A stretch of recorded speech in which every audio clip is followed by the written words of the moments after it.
For centuries, China ruled as the mighty Middle Kingdom, untouched, unchallenged, and revered by the world. Its emperors claimed divine power, and its traditions shaped the destiny of millions. But what happens when an empire begins to crumble from within, while outsiders circle, hungry for its wealth and power? Imagine your homeland, your streets, your temples, your homes, suddenly controlled by foreign armies. Imagine the rifles of strangers enforcing taxes that fill their coffers, not yours. The city you love becomes a fortress for outsiders. The people you trusted turn against you. The rulers you obeyed fail you, and famine, flood, and rebellion sweep across the land, all at once. This is not a story of distant wars or forgotten emperors. This is the story of China's greatest humiliation, the fall of a dynasty that once ruled the world, the rise of foreign powers, the fury of the people, and the rebellion that shook an empire to its core. In this video, you will witness the hidden history behind the Boxer Rebellion, the deadly clash with modern Japan, the betrayal and corruption that hollowed an empire, and the birth of a new nation from the ashes of millennia-old traditions. In the heart of the Middle Kingdom, the Qing Dynasty had long stood as a symbol of imperial authority, a civilization proud of its history, culture, and power. Yet, by the mid-19th century, that authority was being quietly and inexorably eroded from within and without. The lifeblood of the empire, its taxes, was no longer fully in the hands of Chinese officials. Instead, it flowed into the coffers of a foreign-administered bureaucracy known as the Imperial Maritime Customs Service. At its helm was Robert Hart, an Irishman whose influence in Beijing would last nearly half a century. Hart was not a soldier or diplomat in the traditional sense. He was a master administrator, a man of meticulous attention to detail and unyielding principle. Under his supervision, customs revenue, which previously had been subject to the whims, corruption, and inefficiency of provincial officials, was now collected with near-perfect accuracy. Yet while Hart's work brought efficiency, it also brought a bitter sense of humiliation for the Qing Empire. For centuries, the collection of taxes had been a sacred duty of the state, a demonstration of the emperor's mandate and authority. Now it was conducted not by sons of the soil, but by foreigners in Western uniforms, counting silver with indifferent precision. The system was impressively structured. Every ship entering China's ports was documented, every import and export meticulously logged, duties assessed, collected, and dispatched under Hart's supervision. Ports from Canton in the south to Tianjin in the north became nodes in a vast network of administration and control. While this foreign oversight increased revenue, allowed modernization projects, and minimized embezzlement, it also reinforced a painful truth. The Qing Empire could no longer rely solely on its own structures to govern effectively. The very tools of sovereignty were now administered by outsiders. Reformist scholars in Beijing and provincial capitals could not hide their irony. "We have machines," one noted in despair, "but not the spirit to use them." They understood that modernization required not only instruments and systems, but also the societal will to implement them. And in China, centuries of conservative rule had left the spirit dormant, shackled by ritual, hierarchy, and an unyielding adherence to tradition. Meanwhile, the foreign legations in Beijing had evolved into mini-empires. Fortified compounds rose behind high walls, European flags fluttering above. Within, soldiers trained in Western military drills maintained order, diplomats and bureaucrats managed affairs with a precision unknown to the Qing administration. These legations were self-contained worlds, bakeries, schools, hospitals, and churches functioning as if Beijing itself were a distant colony.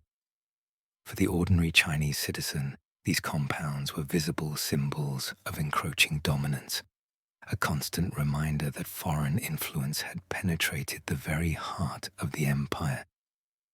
In the countryside, the influence of foreigners took a different form. Missionaries, clergy, and teachers moved deeper into the interior, often protected by armed guards. They brought with them books, schools, and medical knowledge, promising education and healing. Yet, for many peasants, these foreigners were figures of fear and resentment. Their arrival disrupted age-old customs, challenged local religious beliefs, and demanded obedience to a faith alien to their own. Villages resisted, riots erupted, and the missionaries were often forced to retreat or request military protection. Every mission school or church was interpreted as another outpost of conquest, an assertion that the old order was under threat. By the 1870s, the contrast between China and its neighbors became painfully apparent. Across the East China Sea, Japan, once a student of China, had embraced the Meiji Restoration with fervor. The Japanese rebuilt their nation with astonishing speed. Railroads snaked across the islands, modern factories churned out textiles and machinery, and the army adopted Western tactics and weaponry. Chinese envoys visiting Tokyo were stunned. An Asian neighbor, once deferential, had surpassed China in industrial capacity, military efficiency, and national ambition. The realization was bitter. The student had overtaken the master. Back in Beijing, however, the rituals continued as if nothing had changed. Mandarins wore silk robes, recited prayers to heaven, and clung to the illusion that the dynasty was eternal. Yet beyond the palace walls, reality told a different story. The Qing no longer ruled by divine mandate, they ruled by inertia. Their enemies no longer needed to invade the empire. They simply waited, knowing that time and neglect had already weakened the Middle Kingdom. The dynasty's hollow victory over the Taiping Rebellion exemplified its decline. While Qing armies had ultimately prevailed, they relied heavily on foreign rifles and local militias, not their imperial forces. The coffers were empty, the people exhausted, and the empire's borders restless. What the court celebrated as the end of an ordeal was, in truth, the beginning of a quiet, inevitable decay. And as the 19th century progressed, the reach of imperialism from foreign powers tightened. To the south, France pressed north from Indochina, historically a region of Chinese influence. When the Qing attempted to reassert control, they were drawn into the Sino-French War of 1884-1885. While Chinese forces fought valiantly on land, at sea, disaster struck. The Fujian fleet, a modern symbol of the empire's self-strengthening efforts, was annihilated in minutes by French ironclads at the Battle of Fuzhou. For the first time, China formally recognized a foreign protectorate in its own sphere, a bitter testament to its weakened position. To the north, the Russian Empire advanced steadily through Central Asia. The 1881 Treaty of St. Petersburg returned some territory to China, but only after immense pressure and a significant indemnity.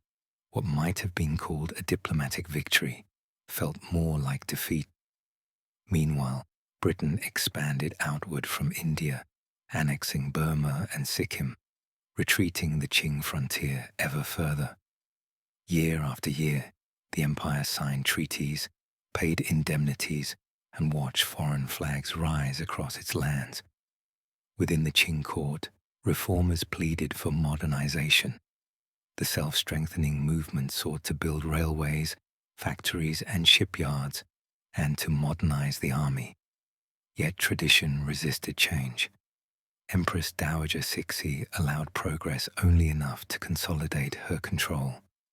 Corruption undermined efforts. Funds intended for rifles vanished into officials' pockets. Factories stood idle, and modern projects remained largely symbolic.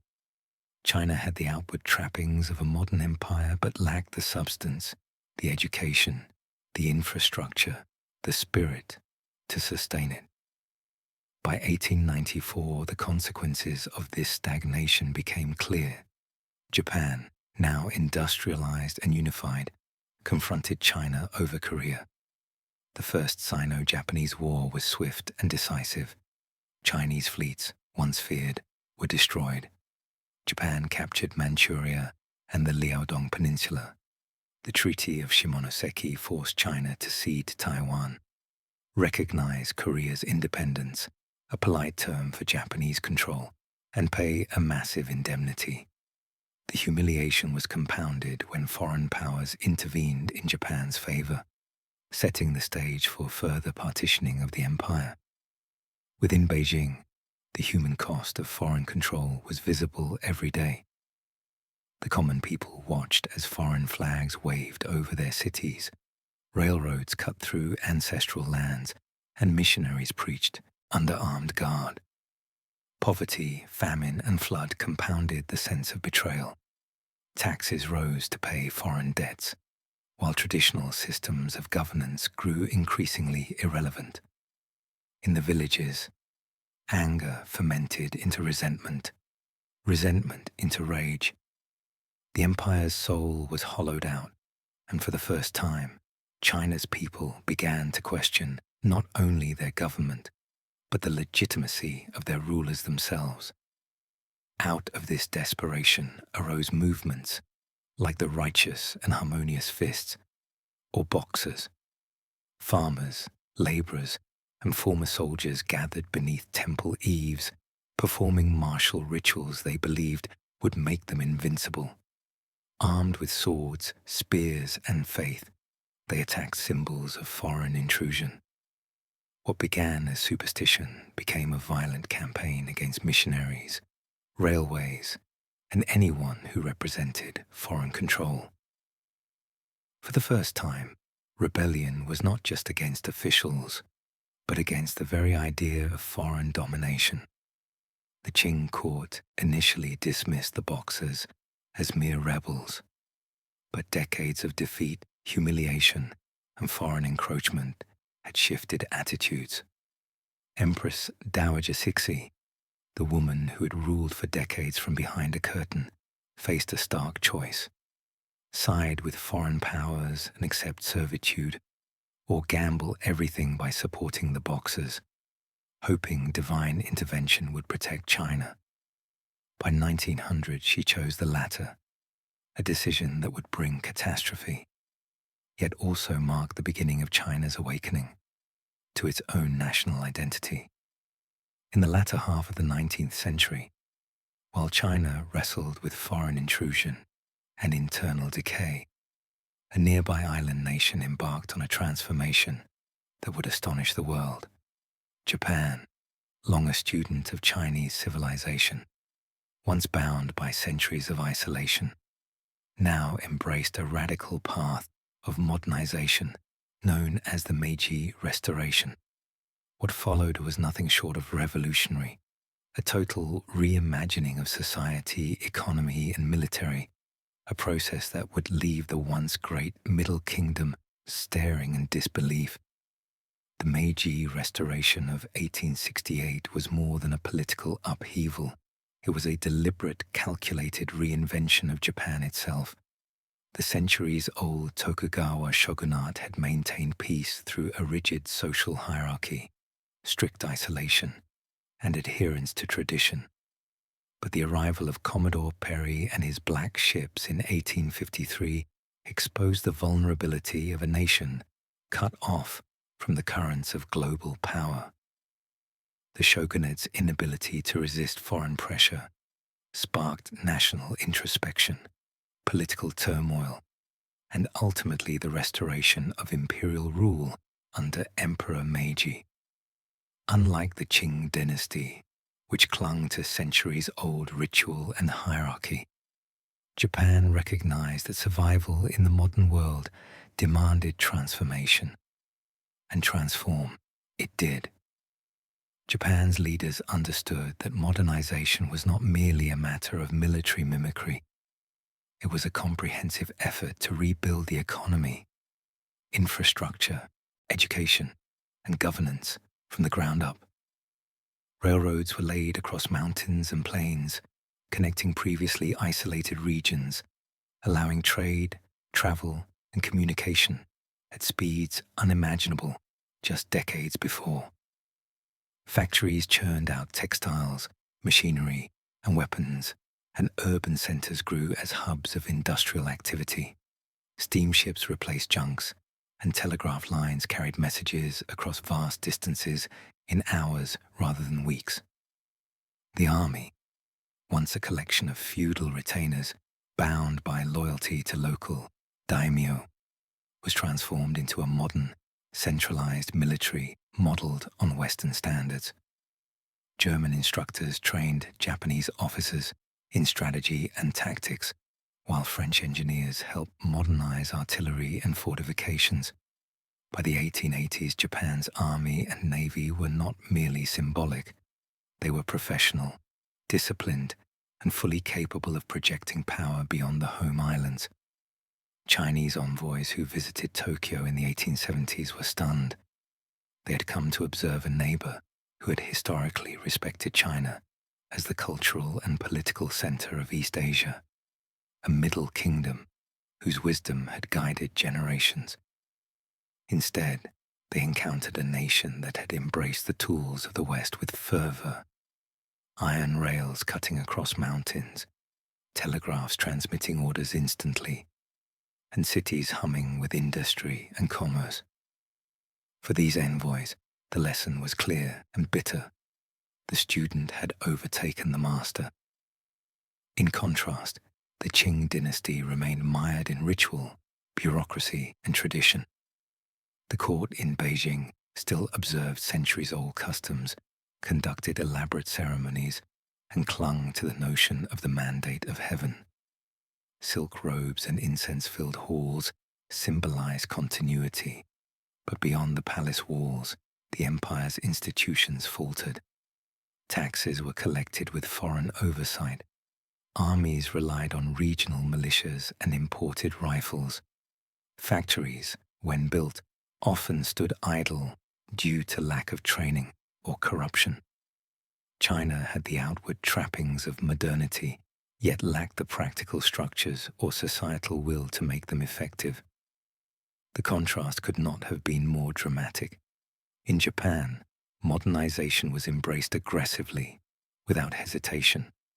Leaders sought foreign expertise, invited foreign teachers, and sent Japanese students abroad to study engineering, law, military science, and governance.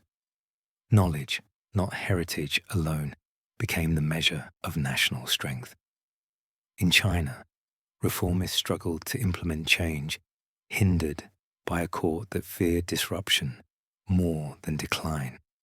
Machines were present, yes, but the spirit to use them fully, to integrate them into society, was absent. Railroads in particular became symbols of Japan's new power. Tracks stretched from port cities to the interior, carrying raw materials to factories and finished goods to markets. Steam locomotives, a marvel of engineering, were more than transportation. They were a statement of national capability. Factories, too, were both functional and symbolic. Textile mills in Osaka and machinery workshops in Yokohama represented the fusion of traditional craft with modern production techniques. The economy shifted from agrarian stagnation to industrial dynamism within a generation. Education was another cornerstone of Japan's transformation. Schools were established to teach not only literacy, but also mathematics, science, and foreign languages. Young men and women were trained to participate in a modern economy.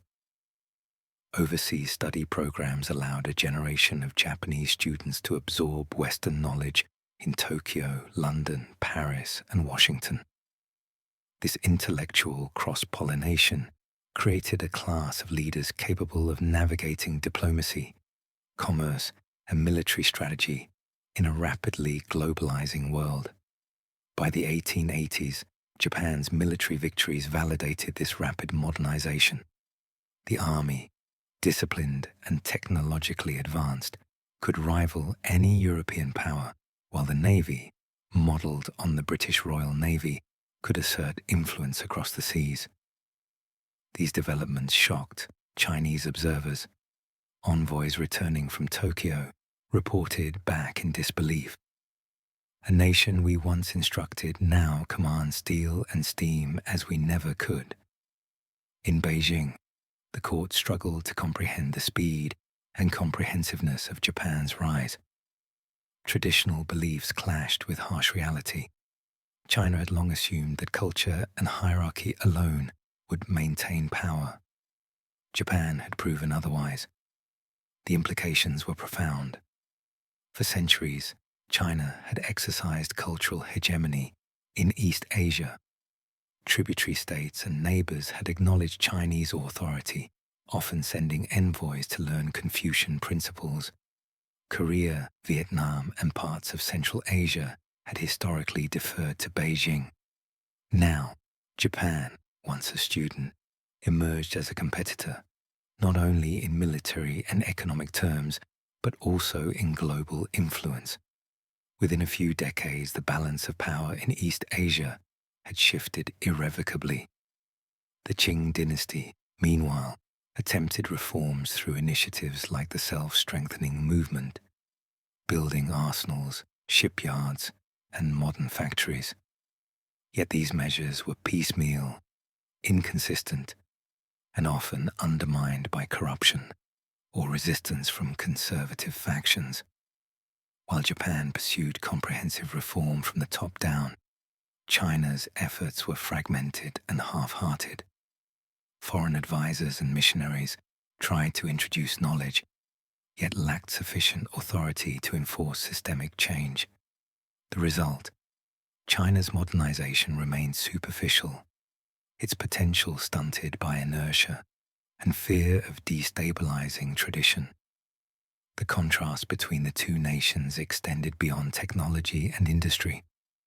Japan fostered national unity, civic responsibility, and a sense of collective purpose. The emperor became a symbolic rallying point, but practical governance was informed by meritocracy, law, and modern bureaucratic systems. In China, the emperor remained distant, ruling through a dense bureaucracy that rewarded loyalty and ritual over competence.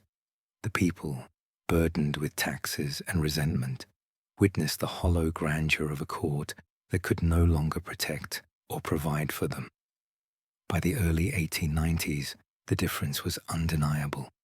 Japan's modernized army and navy allowed it to project influence into Korea and beyond. Industrialization had created wealth, infrastructure, and technical expertise. Education had produced a cadre of capable leaders. China, conversely, faced a mounting crisis. Foreign powers increasingly encroached on its territory, peasants revolted, and bureaucratic corruption crippled meaningful reform. While Japan surged forward, the Middle Kingdom remained trapped between tradition and the modern world, a shadow of its former self.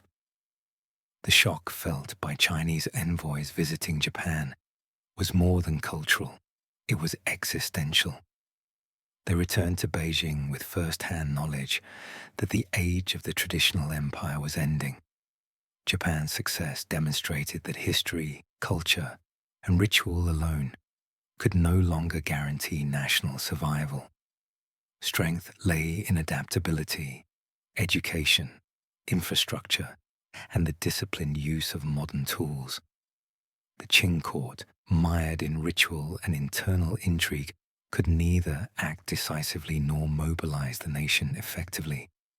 Time, it seemed, was slipping away. Yet the story was not merely one of shame or despair. It planted seeds of awareness that would later fuel reform movements, revolutionary thought, and a reimagining of China's place in the world. Japan's rise was both a warning and a model. To survive, modernization could not be partial. It had to be total, systemic, and embraced by society as a whole.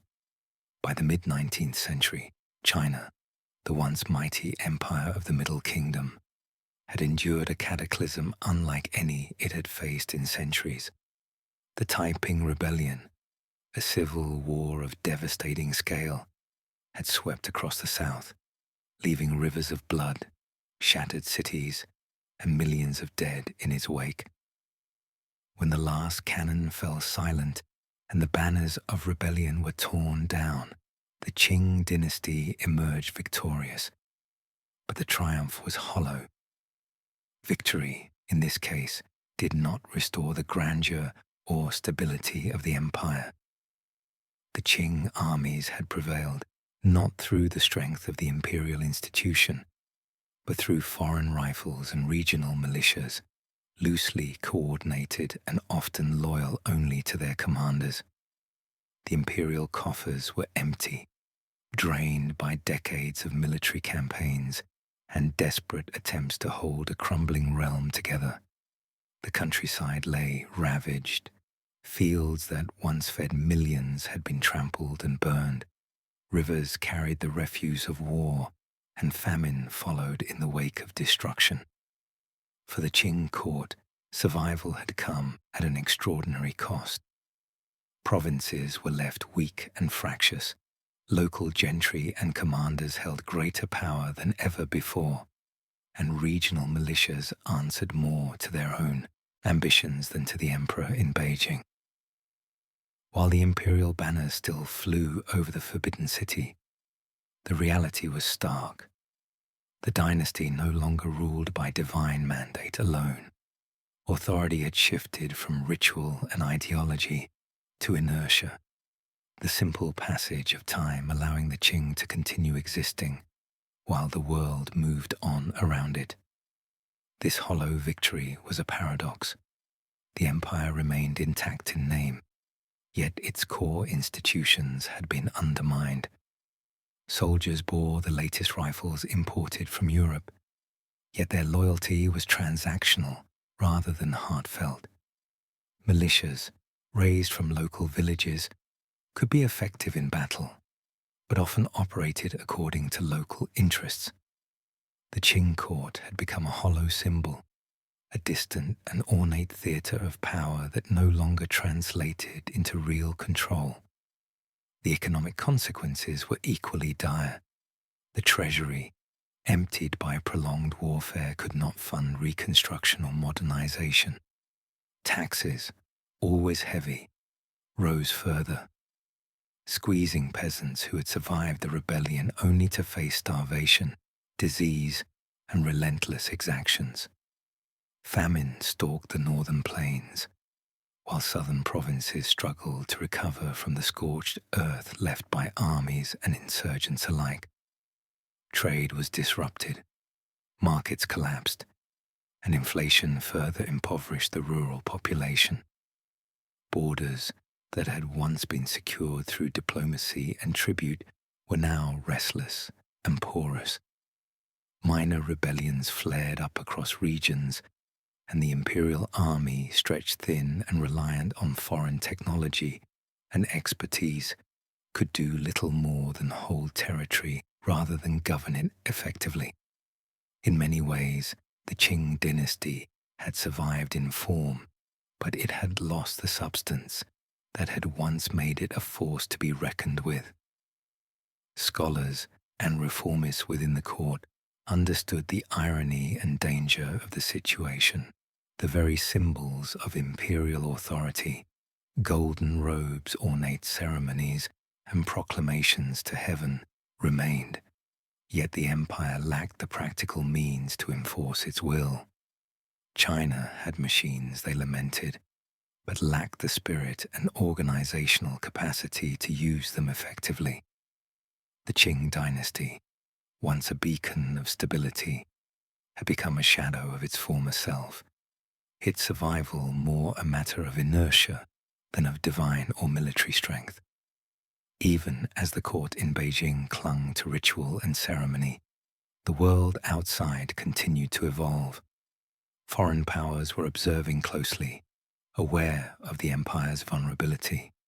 Britain, France, and Russia extended their influence, pressing into Chinese territory, while Japan embarked on a rapid course of modernization, leaving China increasingly isolated and unable to compete. The hollow victory of the Qing made the empire a target, not a force. The human cost of this hollow victory was immense. Millions of peasants had perished during the Taiping Rebellion and its aftermath, leaving villages depopulated and farmlands uncultivated. Survivors were often displaced, homeless, or forced into service in militias or the imperial army. Social unrest simmered constantly, as famine and taxation compounded the psychological scars of war. Banditry became rampant, and local uprisings, though small, signaled a deeper instability threatening the fabric of the empire. Moreover, the Qing's reliance on foreign rifles, advisors, and technology created a profound sense of humiliation. The Middle Kingdom, long proud of its civilizational preeminence, now depended on outsiders to maintain order and supply arms.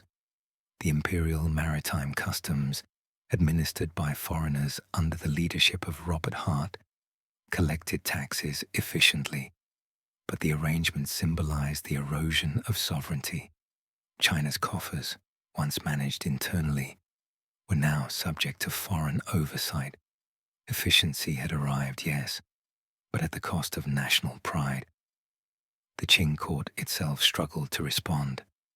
Empress Dowager Cixi, the real power behind the throne, allowed some modernization efforts, the self-strengthening movement, limited industrial projects, and military reforms. But these initiatives were half-hearted and often corrupted. Factories sat idle, shipyards lacked trained workers, and funds were siphoned off into the imperial treasury or even personal luxuries, such as the marble boat at the Summer Palace, a symbolic gesture remembered as a monument to vanity amid national decline. In effect, the dynasty had become a fragile facade. The mandate of heaven, once a sacred assurance that the emperor ruled with divine favor, no longer held credibility. People looked not to ritual and ceremony, but to survival, opportunity, and, increasingly, vengeance. The symbolic power of the emperor could not shield the empire from famine, rebellion, or foreign encroachment. The Qing had won the war, but the victory did not restore confidence, control, or cohesion. It had merely delayed the inevitable reckoning. In sum, the aftermath of the Taiping Rebellion revealed the fragility of the Qing dynasty. It had survived, but survival alone was insufficient. Armies equipped with foreign weapons and composed of regional militias could maintain order temporarily, but they could not restore the authority or legitimacy the empire had lost. Coffers emptied by decades of warfare could not fund real reform, while social unrest and economic instability threatened to ignite again at any moment. The dynasty had become a symbol, beautiful and imposing in appearance, yet hollow in substance, a gilded shell of power clinging to tradition while the world passed it by. By the late 19th century, China's centuries-old perception of itself as the Middle Kingdom, the center of civilization, was under relentless challenge. The Qing dynasty, weakened by internal rebellions and a hollow victory over the Taiping forces, found itself confronted not by a single enemy, but by a growing coalition of foreign powers eager to extend influence across Asia. Each year brought a new test, each treaty a new humiliation, and each frontier a battlefield for sovereignty. To the south, France was expanding aggressively from its colonies in Indochina. Vietnam, long under the shadow of Chinese influence, became the stage for the first major confrontation of this new era. When the Qing attempted to assert their traditional authority over their southern protectorates, they faced the might of a modern European army equipped with ironclads, rifles, and artillery. The conflict, known as the Sino-French War of 1884-1885, would expose the fragility of China's military and its failure to modernize in any meaningful way. At sea, the disaster was immediate and profound. The Fujian fleet, once celebrated as a symbol of the empire's self-strengthening efforts, was annihilated within minutes by the superior firepower of French ironclads. The rivers and ports that had been lifelines of commerce and military defense now became avenues for foreign domination. Taiwan and parts of Vietnam, traditionally within China's sphere of influence, slipped from imperial control.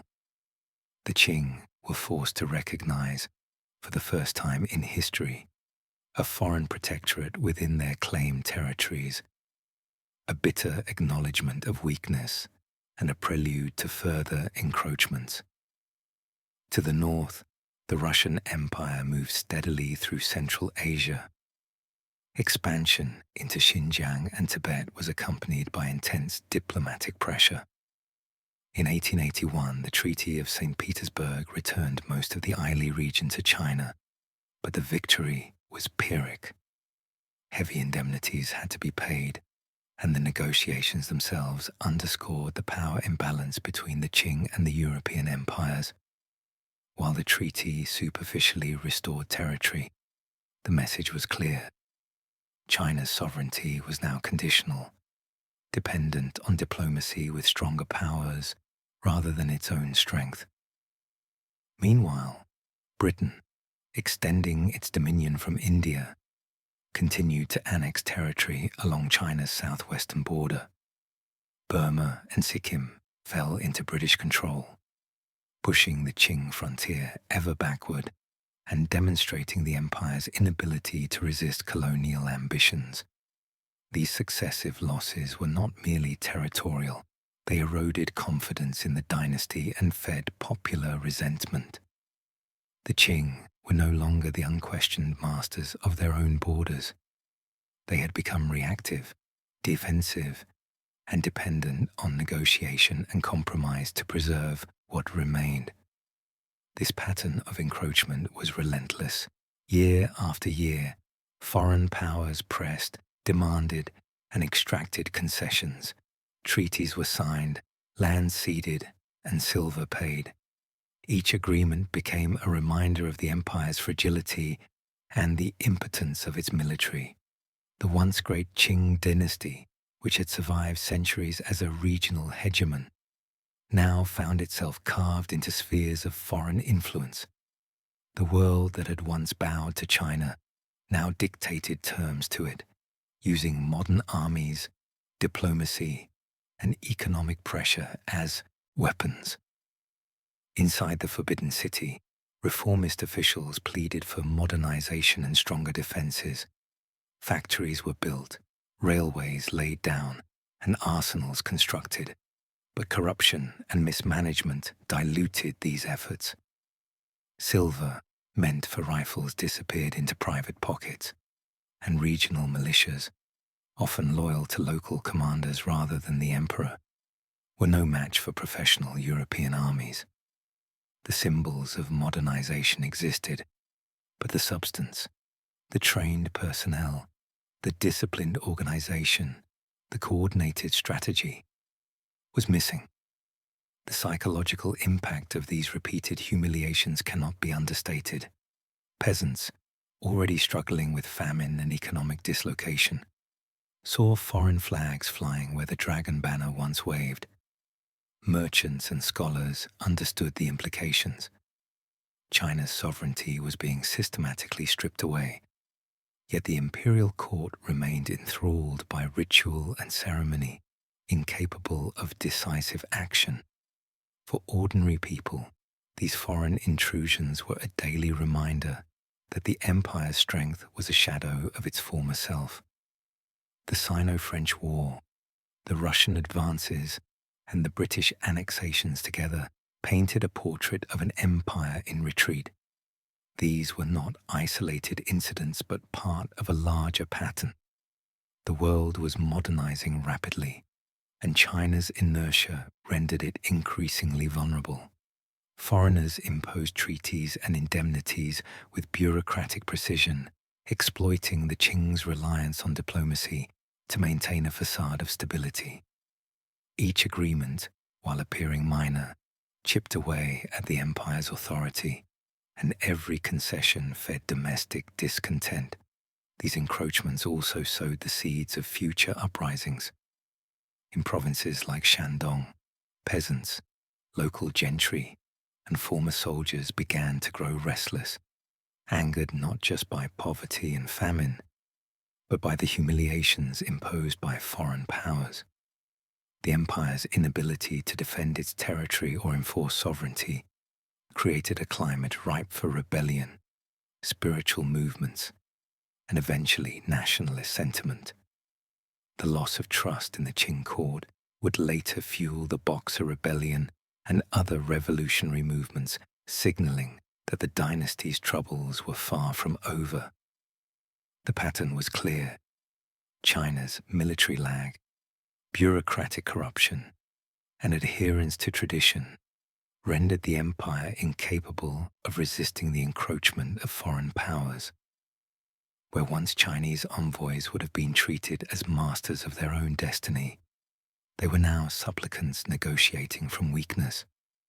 Every year brought a new treaty, a new concession, and a fresh humiliation.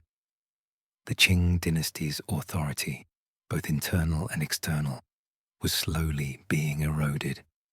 The empire had survived internal rebellion only to face external predation, a dangerous combination that threatened to destabilize the dynasty for decades. By the end of the 1880s, the Qing dynasty had become a kingdom under siege, not from an invading army, but from a world that had grown stronger, faster, and more organized. The rivers and mountains that had once protected China's heartland now marked the boundaries of vulnerability, watched by foreign powers with increasing audacity. The empire, once unchallenged in Asia, had become a shadow of its former self, reliant on diplomacy and concessions rather than forced to maintain what little remained. In the latter half of the 19th century, China stood at a crossroads. The humiliations of foreign encroachment and the glaring inefficiency revealed by internal rebellions had made one fact painfully clear: survival required transformation. Yet transformation in the Middle Kingdom was never simple. The self-strengthening movement, a series of initiatives launched by reform-minded officials, was intended to modernize China's military, industry, and infrastructure. But modernization without change in spirit is a treacherous endeavor. And in the Qing Empire, the obstacles were as formidable as the foreign powers arrayed along its borders. The movement emerged in the wake of disaster. The Taiping Rebellion had left the empire hollowed, the Fujian fleet had been decimated, and the coffers drained. China faced the dual challenges of defending its sovereignty and regaining prestige in a rapidly changing world. Scholars and officials who had witnessed the efficiency of European powers, machines, railways, factories, and disciplined armies urged the adoption of similar measures. For the first time, Modernization was no longer a philosophical debate. It was a survival strategy. The self-strengthening movement, or Yangwu as it was called, focused on three core areas: military modernization, industrial development, and infrastructure expansion. Modern arsenals were established to produce rifles, artillery, and ships. Factories sprang up in coastal cities like Shanghai, Fuzhou, and Tianjin, designed to produce weapons, ammunition, and machinery. Railways began to cut through provinces, linking cities and rivers to facilitate commerce and troop movement. Telegraph lines spread communication with unprecedented speed, promising an empire connected not only by tradition, but by technology. On paper, the efforts were impressive. Ironworks and shipyards reflected an empire attempting to embrace the modern age. Rifle factories were stocked with machinery imported from Britain and Germany, designed to produce firearms that could compete with those of European armies.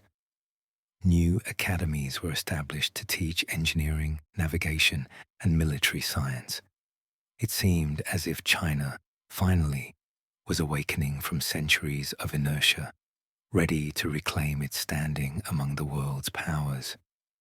Yet, beneath the surface, the cracks were already visible.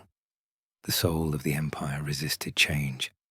Conservative leadership, exemplified by Empress Dowager Cixi, maintained strict control over the reforms. Progress was tolerated only to the extent that it did not threaten the authority of the throne or the traditional hierarchy. Factories could be built, arsenals stocked, and railways laid, but any initiative that might empower local officials, challenge entrenched bureaucracies, or question ritual and precedents was curtailed. Corruption seeped into every facet of the movement. Funds allocated for modern weapons vanished into private coffers. Factories, while impressive in appearance, often stood idle due to mismanagement or lack of trained personnel. Ships were constructed but left untested. Artillery stockpiles were assembled but never properly deployed. The gap between symbolism and substance became painfully evident. China had the trappings of modernization, ironclads, factories, and railways, but it lacked the operational discipline, coordination, and expertise required to convert these symbols into real power. The empire's conservative soul clashed with necessity, while the reformers advocated for education, technical skill, and meritocracy. The court remained anchored in centuries of ritual, hierarchy, and Confucian ideology. Officials who had spent their careers mastering poetry and calligraphy were suddenly asked to oversee factories and arsenals, areas where their experience offered little value. Modernity, though visible, was alien to the imperial bureaucracy. The result was a mixture of progress and inefficiency, innovation and stagnation. Empress Dowager Cixi, while astute and politically shrewd, exemplified this tension. She supported modernization enough to maintain the dynasty's relevance, but resisted reforms that might diminish her influence. Military reforms were implemented cautiously, with foreign advisors overseeing the training of troops, but the broader administrative reforms required to manage a modern state were delayed or ignored. Factories were inspected by the court, but any project seen as empowering reformist officials beyond her control was immediately curtailed. In essence, the movement was half-hearted, a modern engine driven by a traditional hand. The consequences of this duality were profound. By the 1880s and 1890s, China could present an impressive facade to visiting foreign dignitaries. Ports had modern docks, arsenals displayed European-style weapons, and telegraphs connected distant provinces. Yet in a military confrontation, these advances often failed to produce results. During the Sino-French War and later conflicts, the limitations of half-modernized forces became painfully clear. Chinese soldiers trained with modern rifles lacked coordinated strategy, and factories producing weapons often did so inefficiently, with frequent malfunctions. The foreign powers, by contrast, had fully integrated their technological and organizational advantages into effective combat power. Economic modernization suffered similar fates.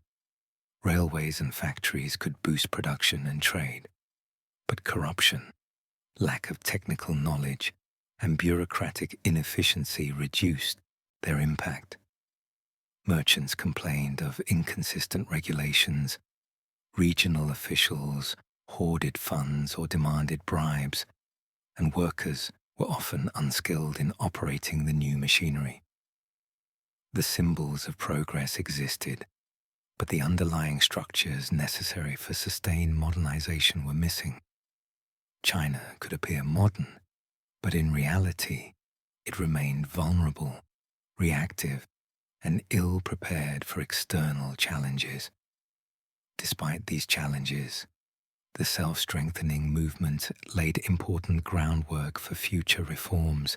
It exposed the Qing court to foreign technology, provided opportunities for a new generation of Chinese engineers and military officers, and introduced concepts of industrial organization previously alien to the empire.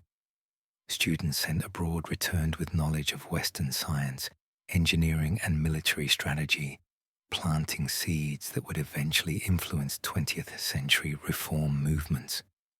Yet in the immediate term, these gains were undermined by mismanagement and corruption.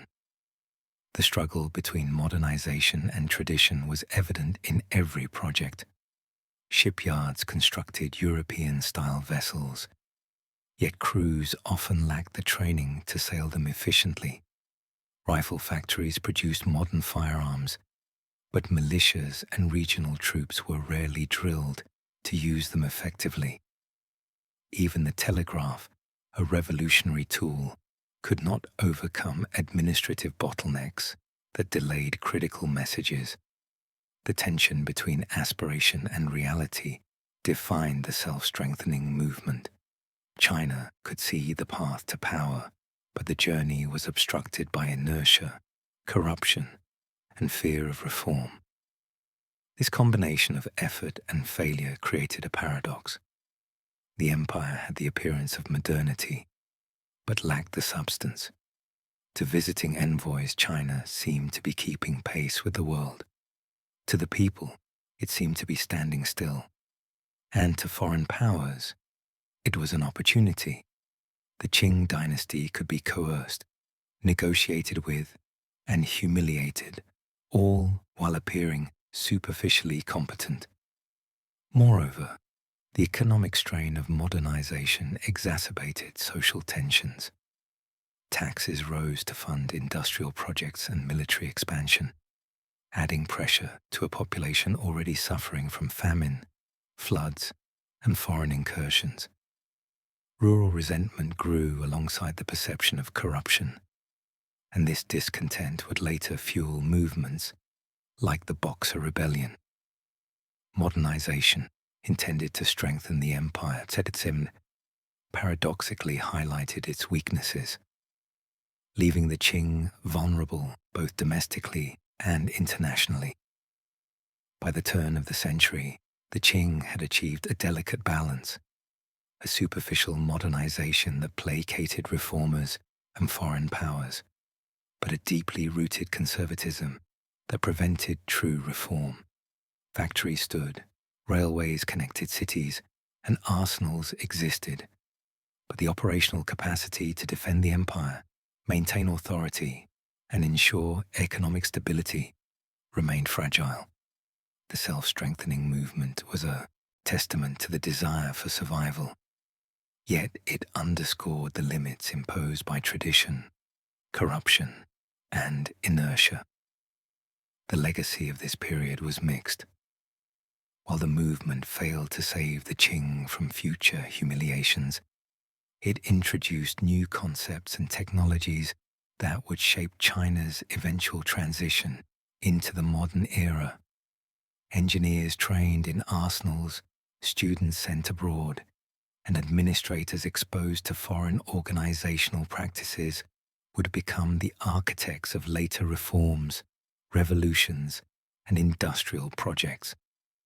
The movement was a bridge between the empire's fading past and the uncertain future of a nation struggling to reconcile tradition with necessity.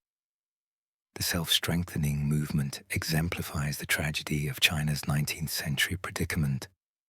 The empire could see the path to power, and it even began to walk it, but the weight of its own history, the fear of change, and pervasive corruption prevented it from completing the journey.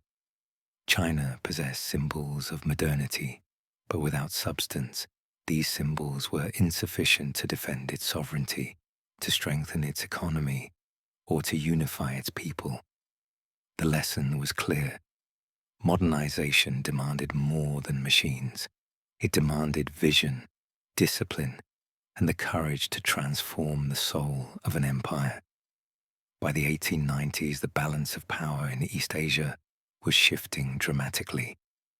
Once considered the student of the Middle Kingdom, Japan had emerged from centuries of isolation with an unshakable determination to modernize.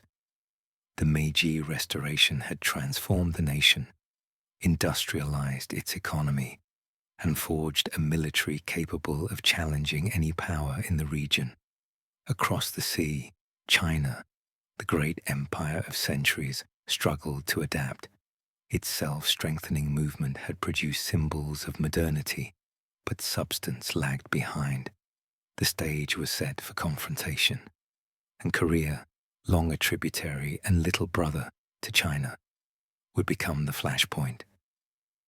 Korea had for centuries maintained a delicate balance between its larger neighbors.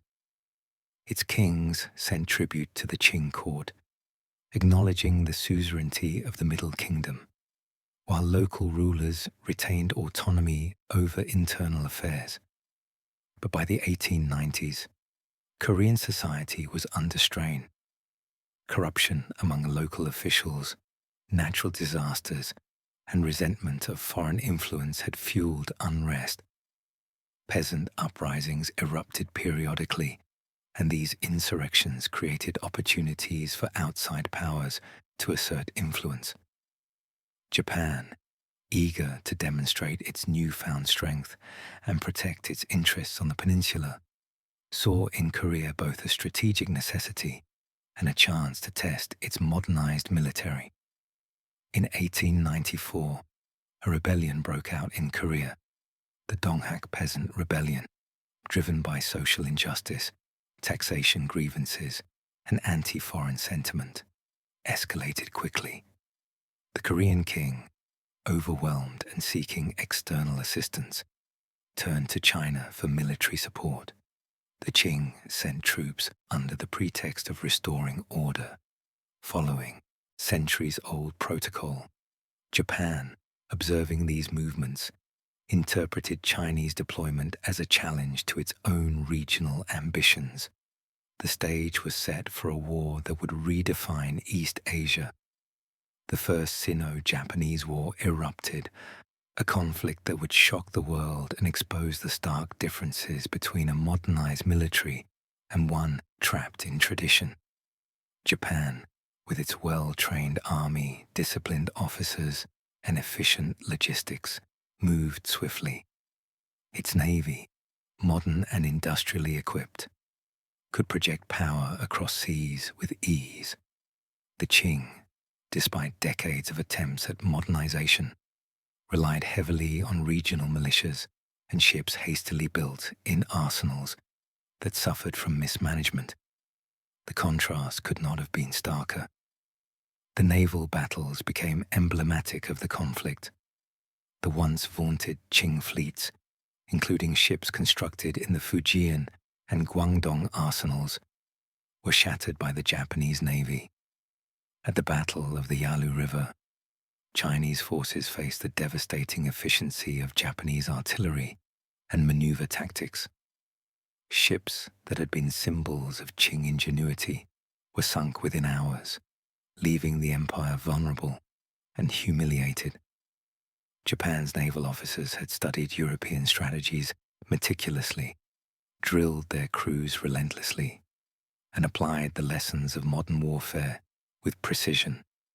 In contrast, the Qing fleet, though numerically significant, lacked coordination, training, and morale. The sea, once a domain where China could project influence, had become a theater of defeat. On land, the disparity was equally pronounced. Japanese infantry moved with disciplined formations, supported by artillery and logistics that ensured steady supplies of ammunition and provisions. Qing soldiers, often drawn from regional militias or inadequately trained conscripts, struggled with organization, communication, and modern weaponry. Battles were fierce but brief. Territory changed hands rapidly. Japan captured strategic locations in Korea, consolidating its control and demonstrating the effectiveness of industrialized warfare. The Qing court, far from the battlefield, faced the stark reality of defeat. Empress Dowager Cixi and her advisors had long placed faith in the symbols of modernization: the arsenals, the ironclads, the rifle factories, without ensuring their operational readiness. Now, the consequences were clear. Provinces were lost, fleets destroyed, and the empire's prestige shattered. For centuries, China had been the unquestioned hegemon of East Asia. In less than a few months, that perception was irreversibly altered. The conflict concluded with the Treaty of Shimonoseki in 1895. China was forced to recognize the independence of Korea, a polite euphemism for Japanese dominance over the peninsula. Taiwan and the Liaodong Peninsula were ceded to Japan, while an indemnity of hundreds of millions of tiles of silver was imposed on the empire. The treaty, rather than signaling the end of hostilities, became a symbol of humiliation and a catalyst for further foreign interference.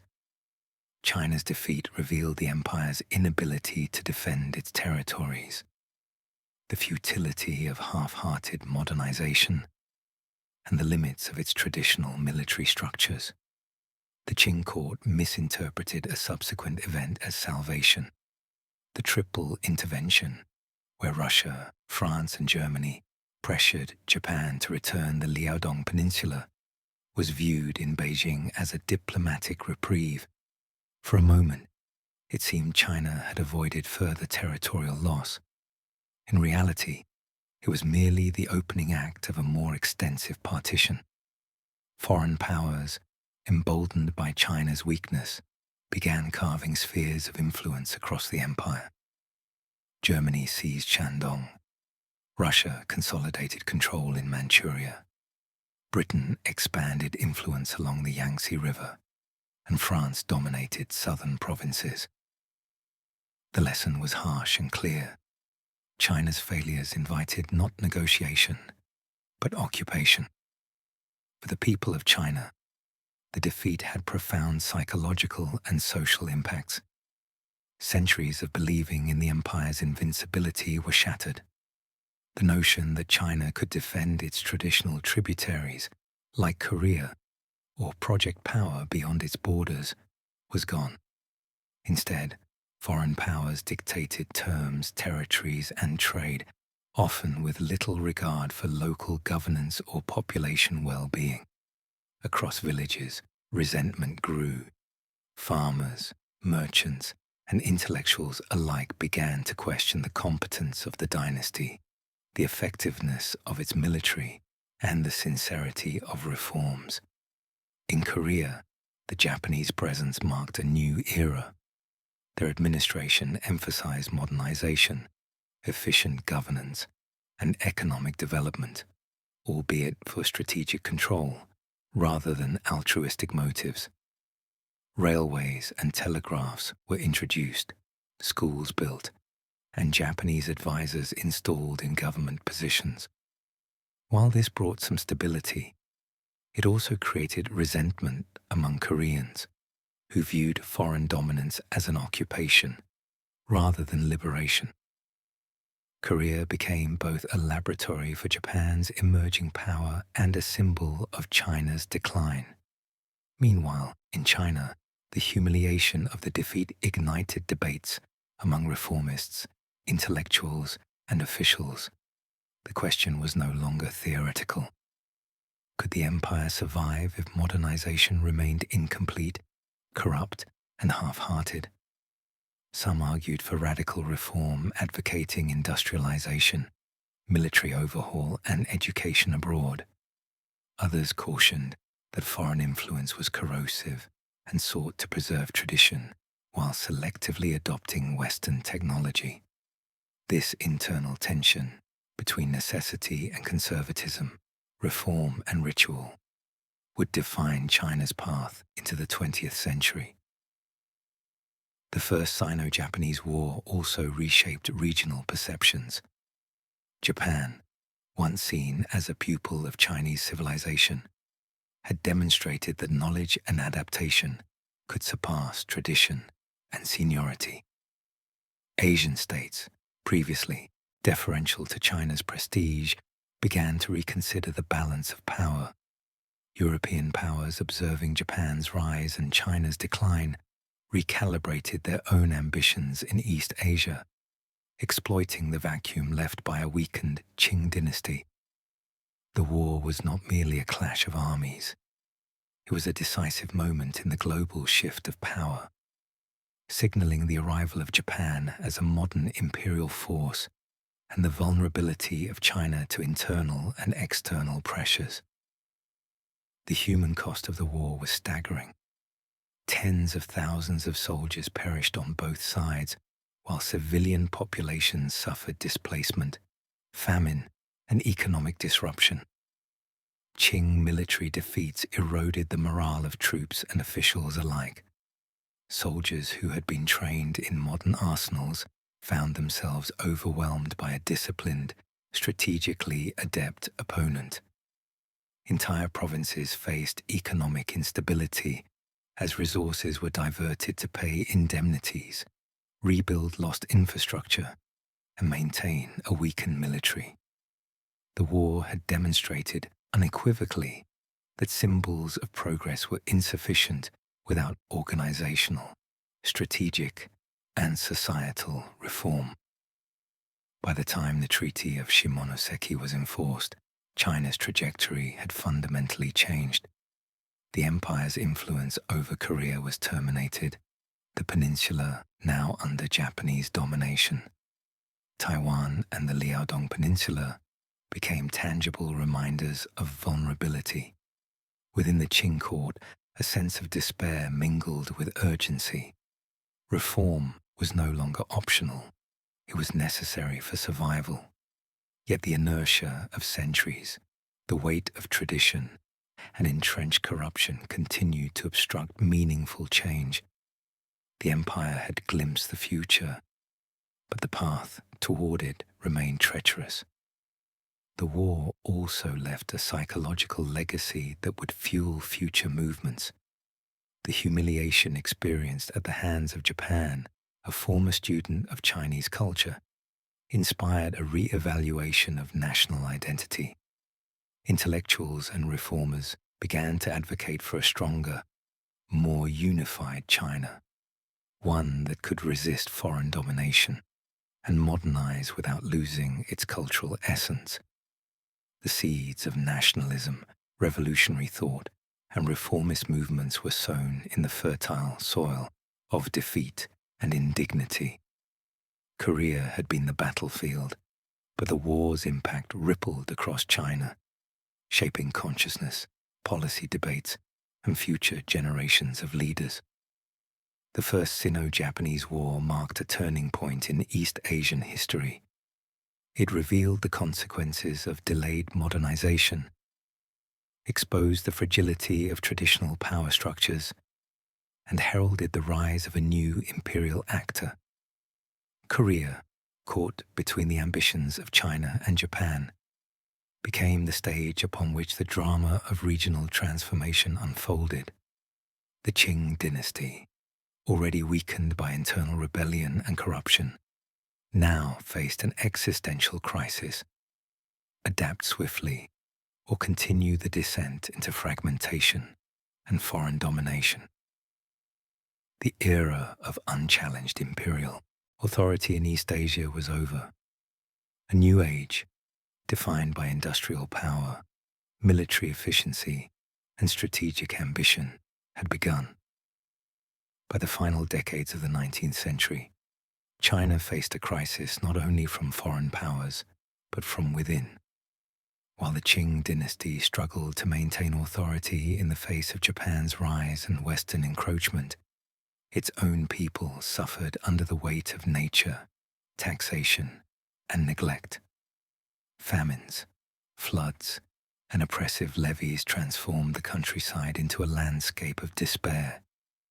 Villages that had survived for centuries now faced ruin, and the common people, farmers, artisans, and laborers, began to feel abandoned by their rulers. In northern provinces, the Yellow River, long a symbol of both life and destruction, overflowed its banks with alarming regularity. The floods destroyed crops, drowned livestock, and left thousands homeless.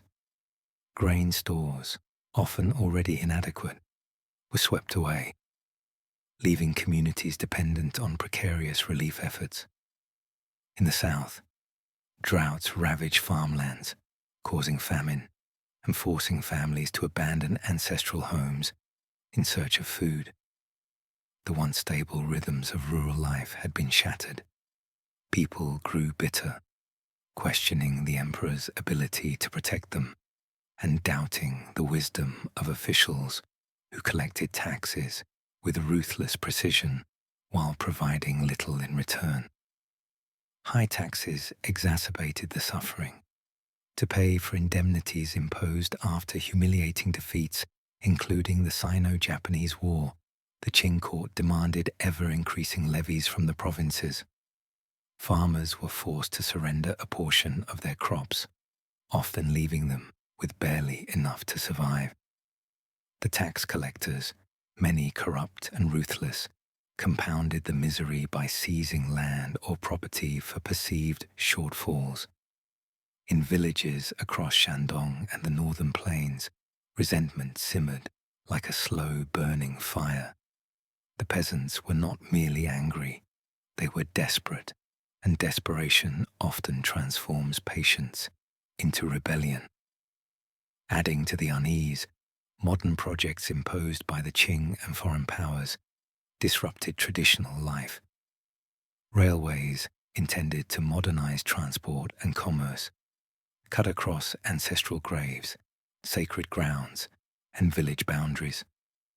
The laying of tracks through rural communities was perceived not as progress, but as desecration. Elders, steeped in centuries of Confucian tradition, lamented the destruction of tombs and sacred sites. Ancestors, long honored through rituals and daily remembrance, now lay in the path of iron rails and steam engines. To the people, this was a tangible sign of their rulers' failure to honor history and tradition. Meanwhile, foreign missionaries, protected by the Qing court and stationed in treaty ports or traveling inland, became targets of widespread resentment. Schools, churches, and hospitals established by Europeans were viewed with suspicion. Many villagers saw the missionaries not as educators or healers, but as agents of foreign domination, spreading alien religion and undermining local customs. Converts to Christianity were sometimes treated as collaborators, alienated from their communities, and accused of betraying family and tradition Riots frequently erupted where the cross appeared, as communities attempted to defend their customs and resist foreign influence. In this climate of suffering, resentment, and cultural tension, secret societies and local militias began to emerge, particularly in Shandong, a province scarred by famine and foreign interference. Groups of peasants, former soldiers, and disaffected villagers organized themselves for protection and increasingly for revenge. These societies, often operating in secrecy beneath temple eaves or in rural hideouts, combined martial training with spiritual beliefs. They practiced rituals, recited oaths, and convinced themselves that they could resist bullets and misfortune through divine favor. These movements were not merely defensive, they were becoming revolutionary.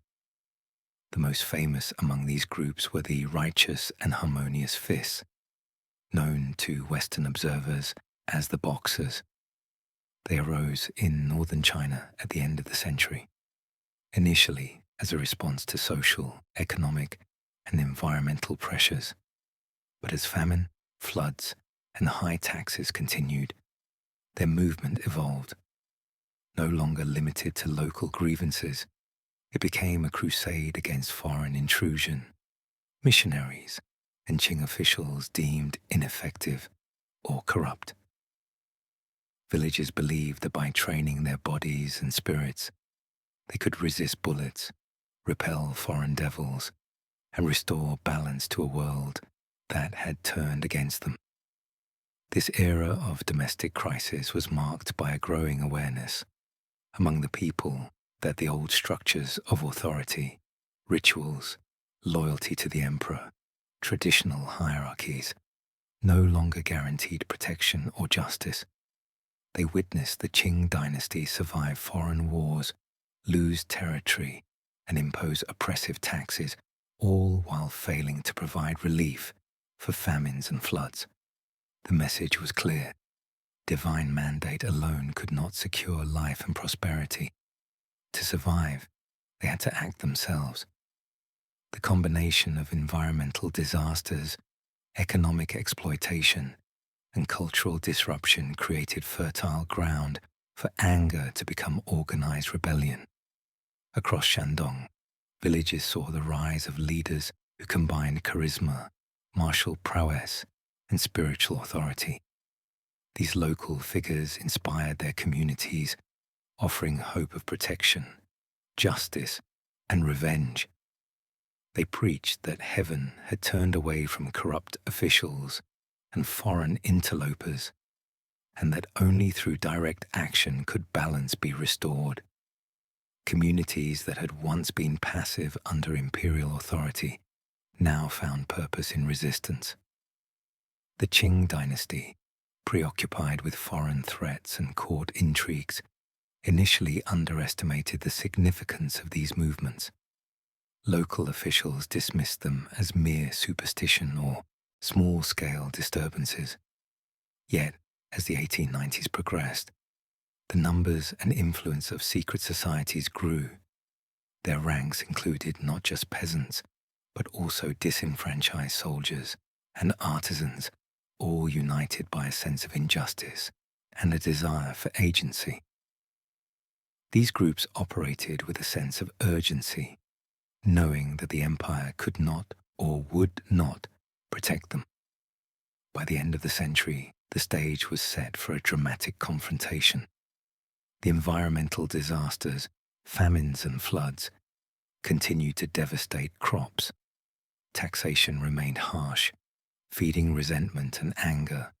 Foreign powers pressed their influence across China, building railways, opening ports, and expanding missionary activity.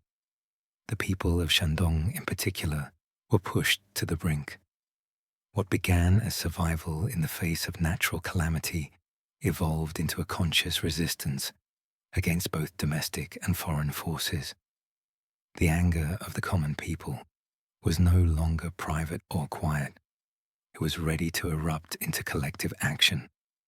These domestic crises also nurtured an early sense of nationalism.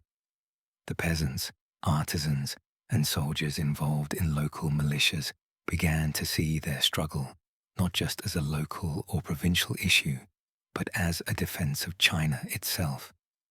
The humiliation of foreign encroachment, combined with the inability of the Qing to protect its people, created a powerful narrative. China must rise, defend its soil, and reclaim its dignity. Secret societies became incubators for these ideas, fusing traditional beliefs with a growing consciousness of national identity. Railways, while initially a symbol of foreign intrusion, paradoxically also contributed to the spread of information.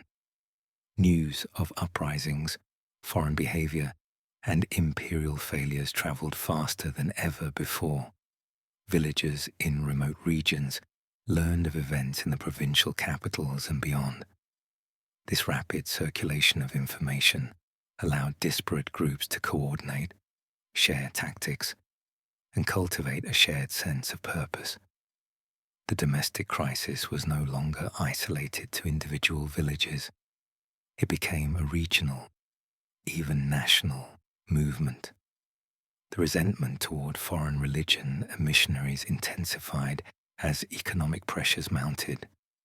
Many peasants saw converts as privileged, enjoying protection and resources denied to others. Churches and schools became symbols of inequity, foreign domination, and cultural erosion. Attacks on missionaries were often justified as acts of reclaiming autonomy and defending community honor. At the same time, these conflicts highlighted the deep cultural divide between traditional Chinese society and the values imposed or taught by outsiders. The domestic crisis was not merely about survival. It was a battle for cultural preservation and dignity. In Shandong particularly, the intensity of the domestic crisis created an environment where rebellion could flourish. Villages swelled with peasants trained in martial rituals, believing that their faith could render them invincible. Communities provided shelter, weapons, and support. Leadership emerged naturally, as charismatic individuals stepped forward to organize resistance. These leaders became central figures in what would soon transform into the Boxer movement, a movement that combined local grievances with an anti-foreign and eventually anti-Qing sentiment. The stage was set for a convergence of crises. The natural disasters, economic oppression, and foreign intrusion had created widespread anger. The Qing Dynasty, distracted and weakened, could not respond effectively.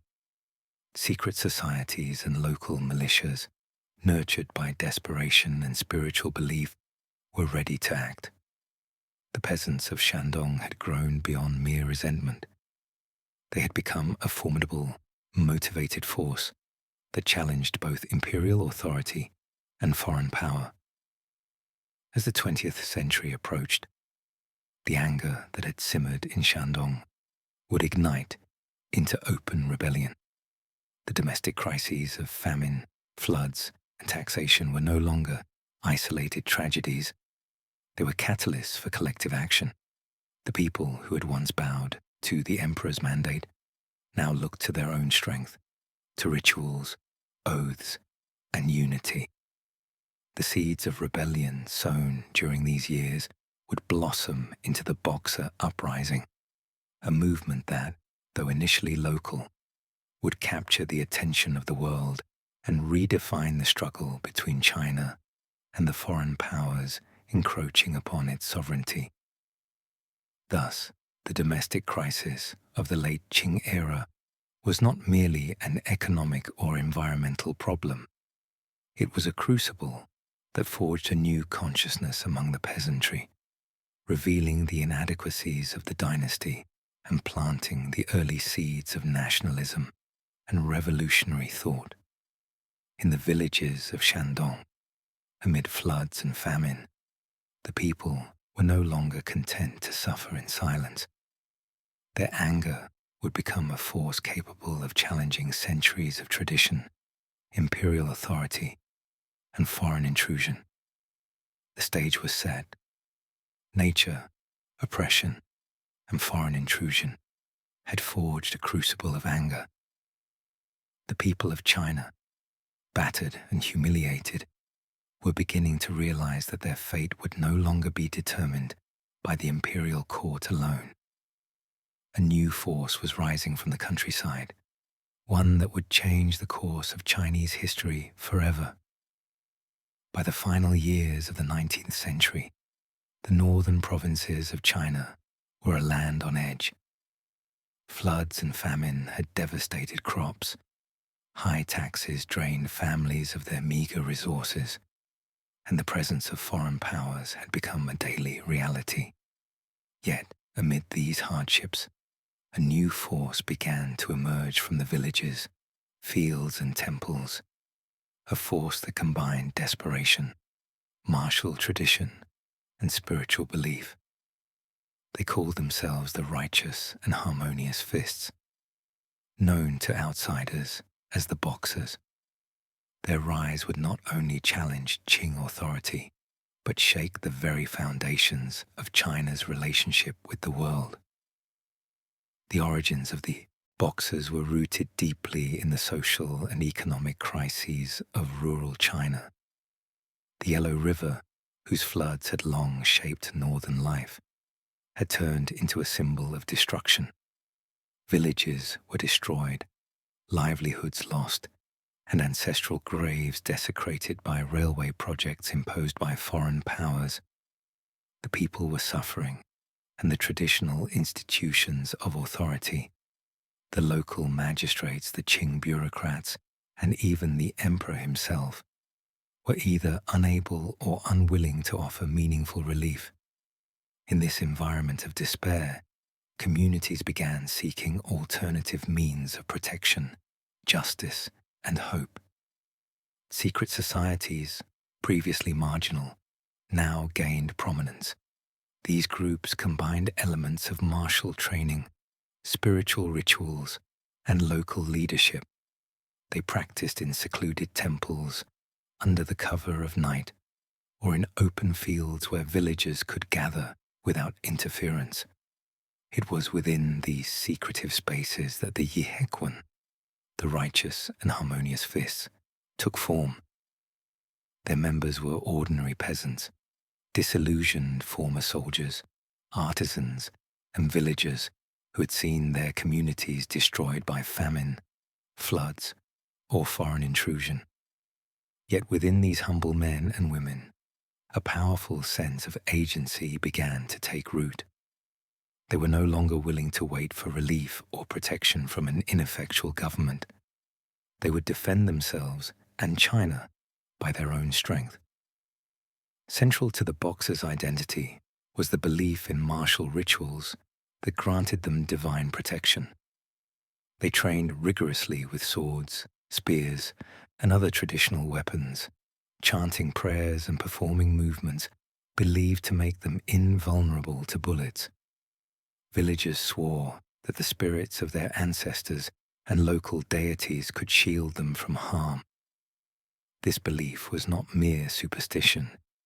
It was a source of courage and unity, forging individuals into disciplined, confident groups ready to resist both local officials and foreign forces. Every punch thrown, every step practiced, was an act of devotion, a demonstration of faith, and a preparation for the struggle that lay ahead. The early actions of the Boxers were both symbolic and violent.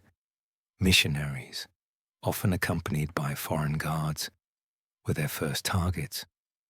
Churches and schools were attacked, both as a form of retribution and as a statement against foreign influence.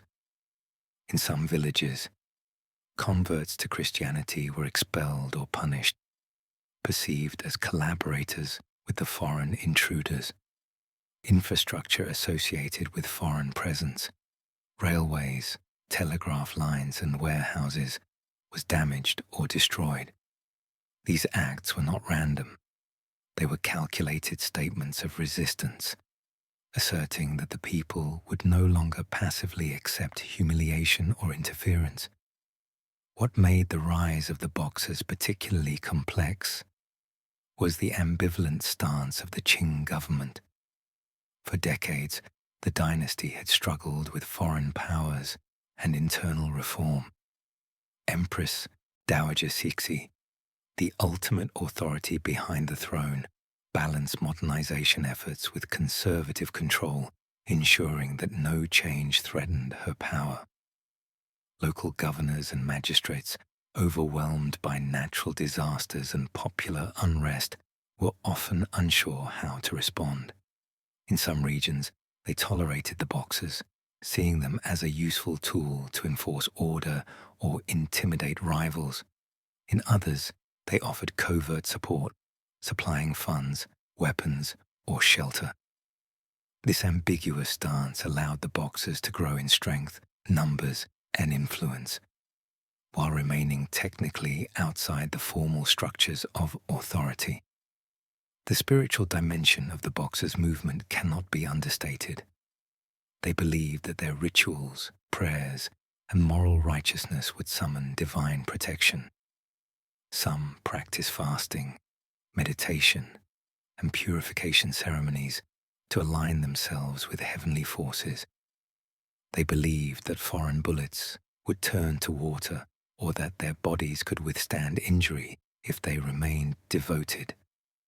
This belief transformed ordinary villagers into fearless fighters, willing to confront armed missionaries, Qing soldiers, or foreign troops without hesitation. In a world where conventional power had failed them, the promise of supernatural protection provided hope and purpose. At the same time, the Boxers developed their own codes of behavior and loyalty. They swore oaths of secrecy, solidarity, and obedience.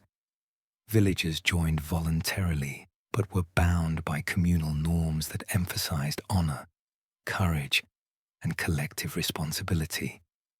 Each member understood that failure was not an option. For the safety of the village and the perceived will of heaven depended on their actions. It was a blend of spirituality, patriotism, and martial discipline that made the Boxers a formidable and unique phenomenon. The movement spread rapidly. From village to village, news of the Boxers' activities traveled quickly, carried by traders, travelers, and word of mouth. The success of small skirmishes, the rumors of divine protection, and the symbolic acts against foreign missionaries inspired others to join. By the mid-1890s, what began as a local secret society had transformed into a regional movement encompassing thousands across northern China. Its ideology, a mix of resistance against foreign influence, defiance of corrupt officials, and spiritual belief, resonated deeply with communities experiencing sustained hardship. While the Boxers were rising, the Qing Dynasty remained conflicted. The court in Beijing was aware of the movement's growth, but unsure how to respond. To suppress the Boxers risked alienating the rural population, whose support might be critical in times of foreign conflict. To endorse them openly was to challenge the authority of foreign powers, inviting retaliation. This indecision, this vacillation, allowed the Boxers to consolidate power, grow their influence, and prepare for the eventual confrontation that would sweep across the empire. The very weakness of the Qing court, combined with the desperation of the populace, was a key factor in the movement's rapid ascent. The ideology of the Boxers also evolved.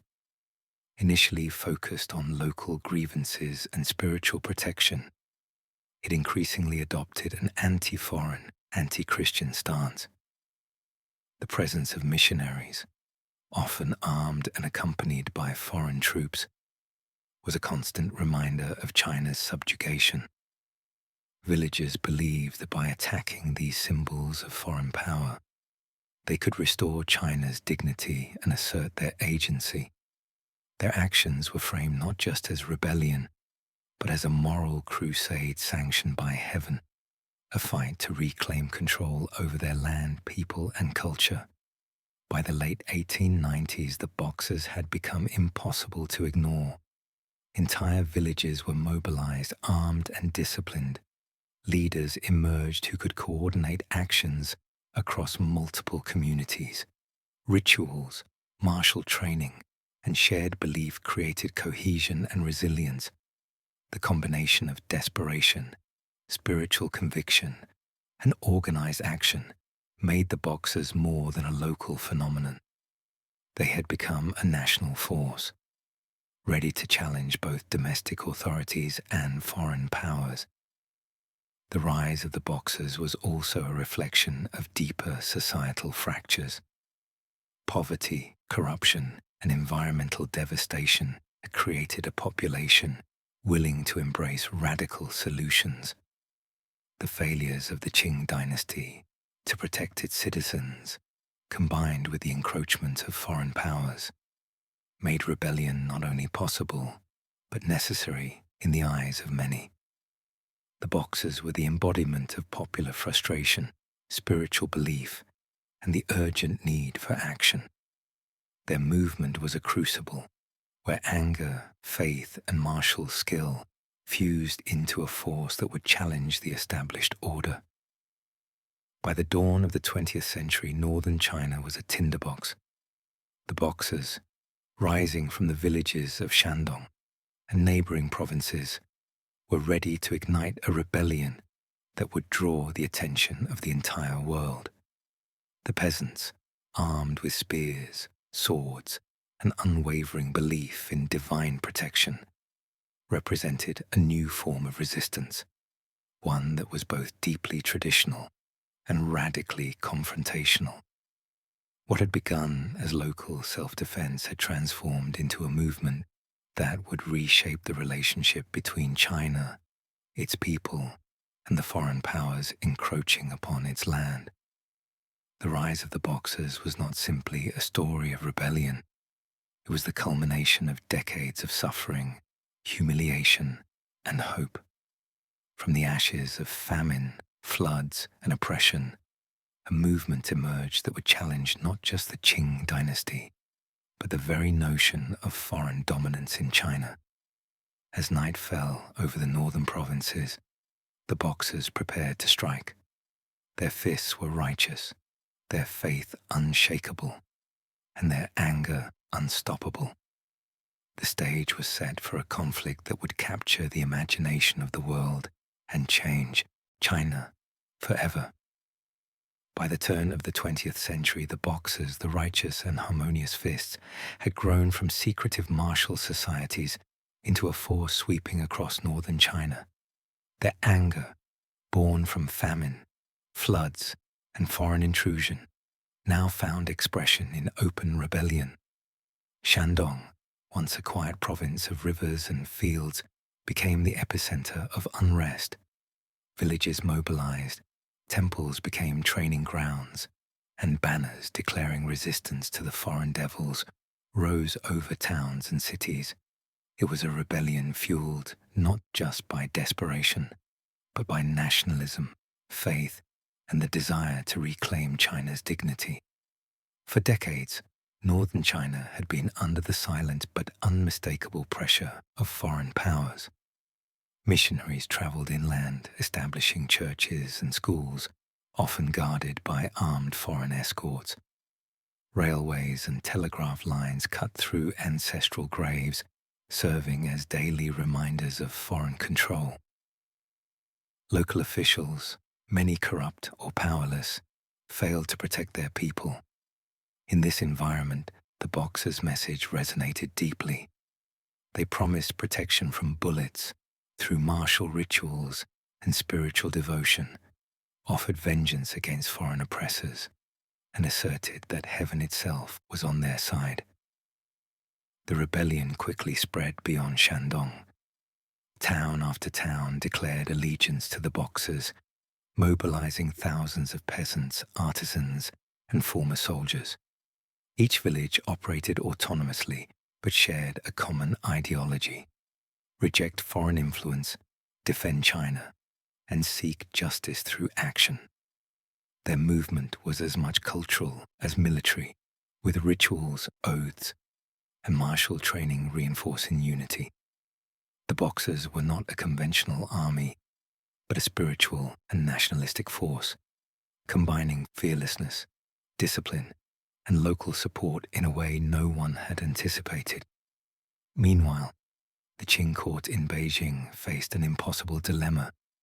Empress Dowager Cixi, the formidable ruler who had guided China for decades from behind the throne, saw both opportunity and danger in the Boxers' rise.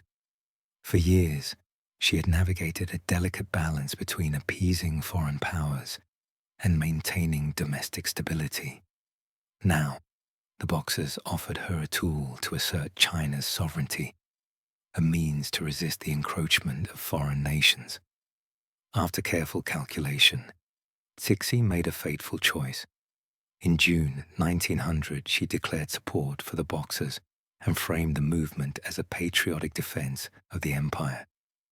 By doing so, she effectively declared war on all foreign powers in China. The rebellion's momentum surged. Boxers attacked foreign missionaries, Chinese Christians, and anyone associated with foreign influence. Towns and villages that resisted were burned. Those that welcomed the Boxers were spared. By mid-1900, the movement had reached Beijing, the imperial capital. Foreign legations, housing diplomats from Britain, France, Germany, Russia, Japan, the United States, Italy, and Austria-Hungary, found themselves surrounded. The legation quarter became a fortress, its gates guarded by soldiers from the 8 nations. The Boxers, emboldened by imperial support, laid siege to the city, believing that heaven itself would protect them and defeat the intruders.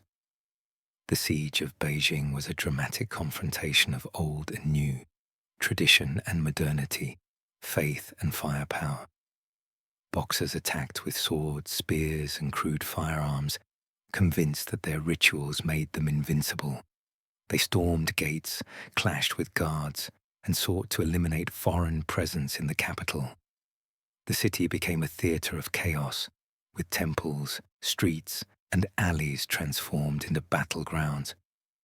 Yet for all their courage, the Boxers faced an enemy with technology, organization, and artillery far beyond their own. Modern rifles, cannons, and fortified positions allowed the foreign legations to withstand the siege for weeks. Reports from within the legations painted a picture of fear and determination. Diplomats and soldiers from the 8 nations organized defensive lines, rationed supplies, and maintained morale despite constant attacks. They wrote letters describing the Boxers' fanaticism, the fire of belief in their eyes, and the overwhelming numbers pressing against the walls. Outside, Cixi's court debated whether to press the attack or negotiate.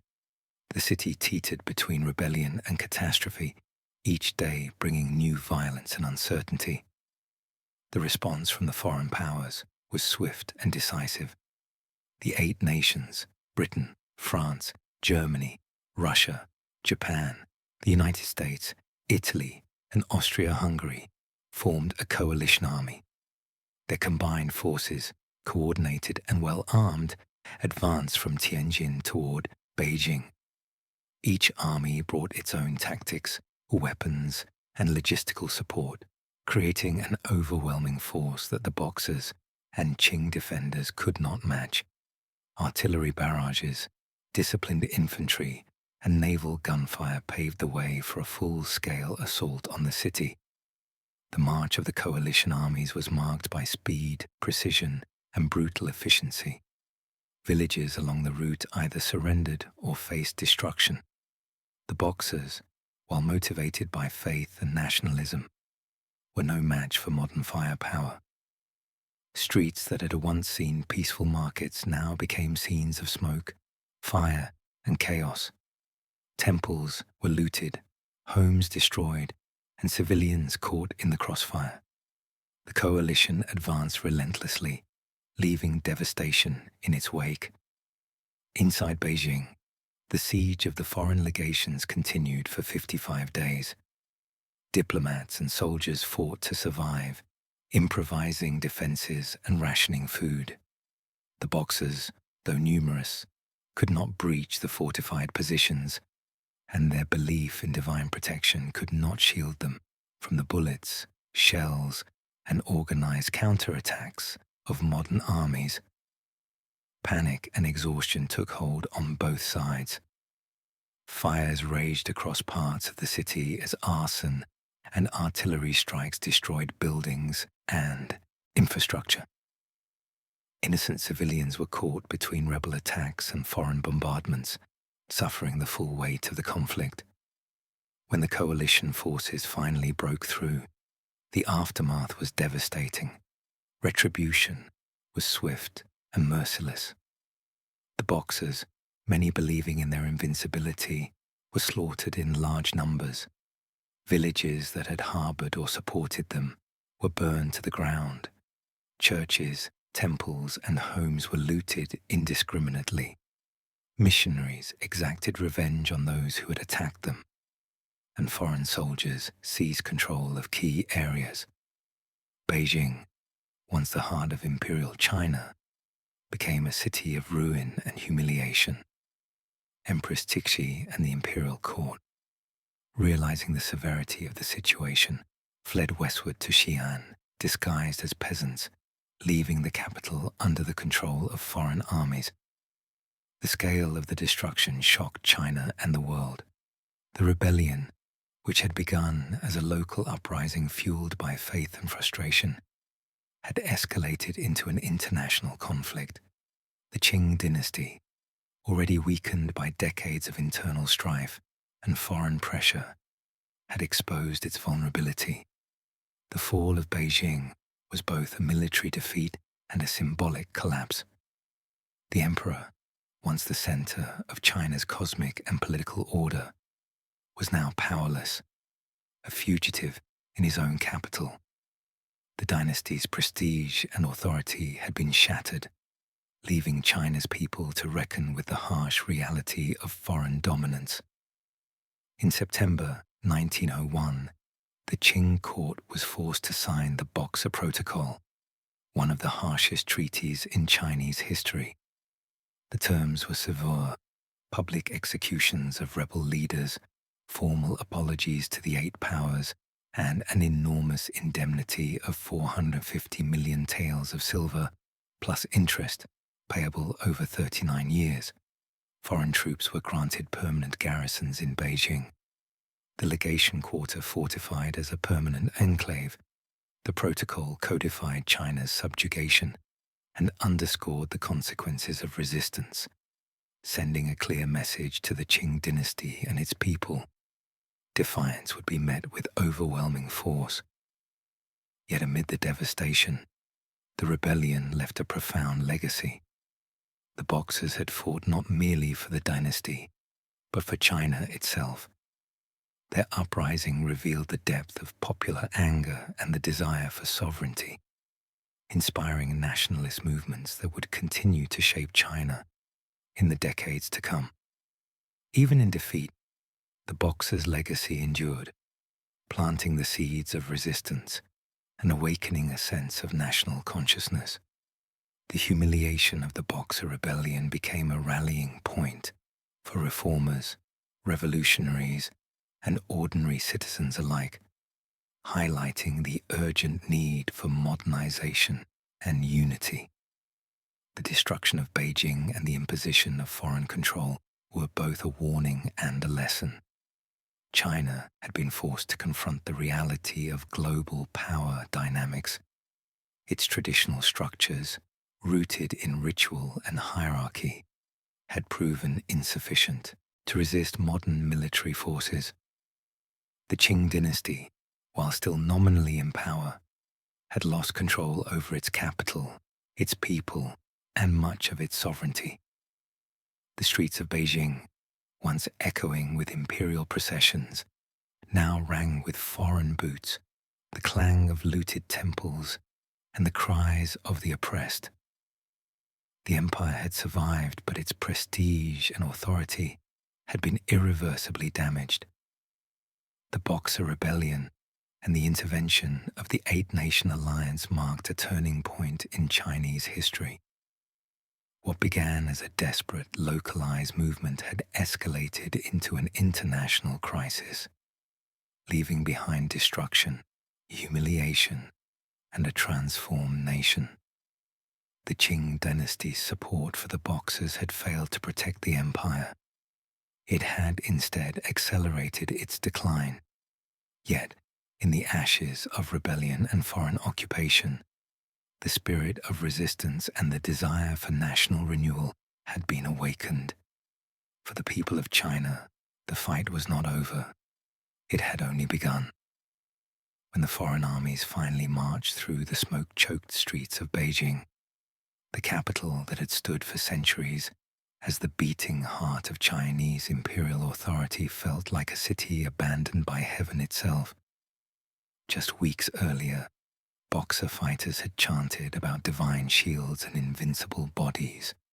Now their corpses lay scattered along the city walls, stiffened by dust and gunpowder. The Qing court, led by Empress Dowager Cixi, had fled westward in disguise, their yellow imperial carts traded for the wooden wheels of common peasants. Beijing, once a fortress of ritual and order, was left exposed before the world. The foreign powers did not hide their vengeance. Soldiers from 7 nations stormed through palaces, temples, and markets as though the city were a conquered prize in an ancient war. German troops marched with brutal precision, carrying out summary executions of anyone suspected of supporting the Boxers. Russian units hunted rebels along the northern villages with the cold calculation of empire. British and American soldiers guarded banks and telegraph offices, ensuring their interests were protected. Japanese troops, disciplined yet resolute, stood among them, a reminder that Asia itself was no longer unified against foreign power. Yet amid the chaos, a chilling order slowly replaced the frenzy. Diplomats from the victorious nations met inside the safeguarded legation quarter, turning the heart of Beijing into a foreign-controlled fortress. What they prepared there was not merely a treaty, it was a reckoning for an empire. The agreement that emerged, known to history as the Boxer Protocol of 1901, was unlike any humiliation the Qing had suffered before.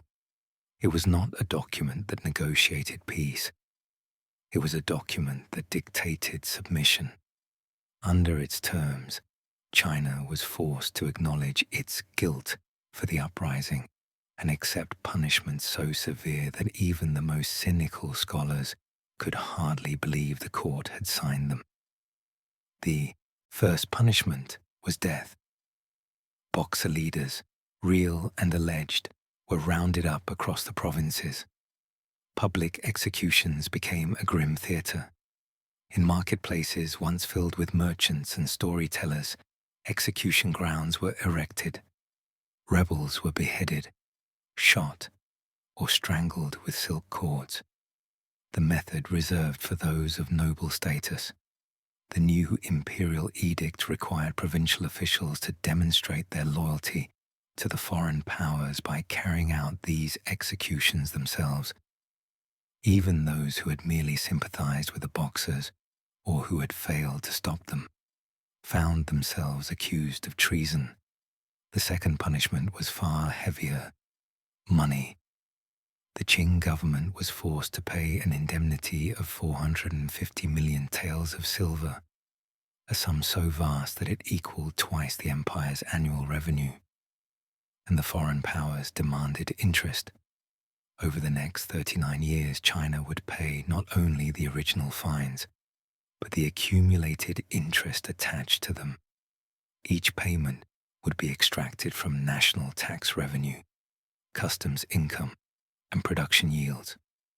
For ordinary people, this meant higher taxes, stricter grain levies, and the unending burden of debt that stretched across an entire generation. Children who had not yet been born would spend their adulthood paying for a rebellion they never witnessed. Foreign garrisons were the next clause.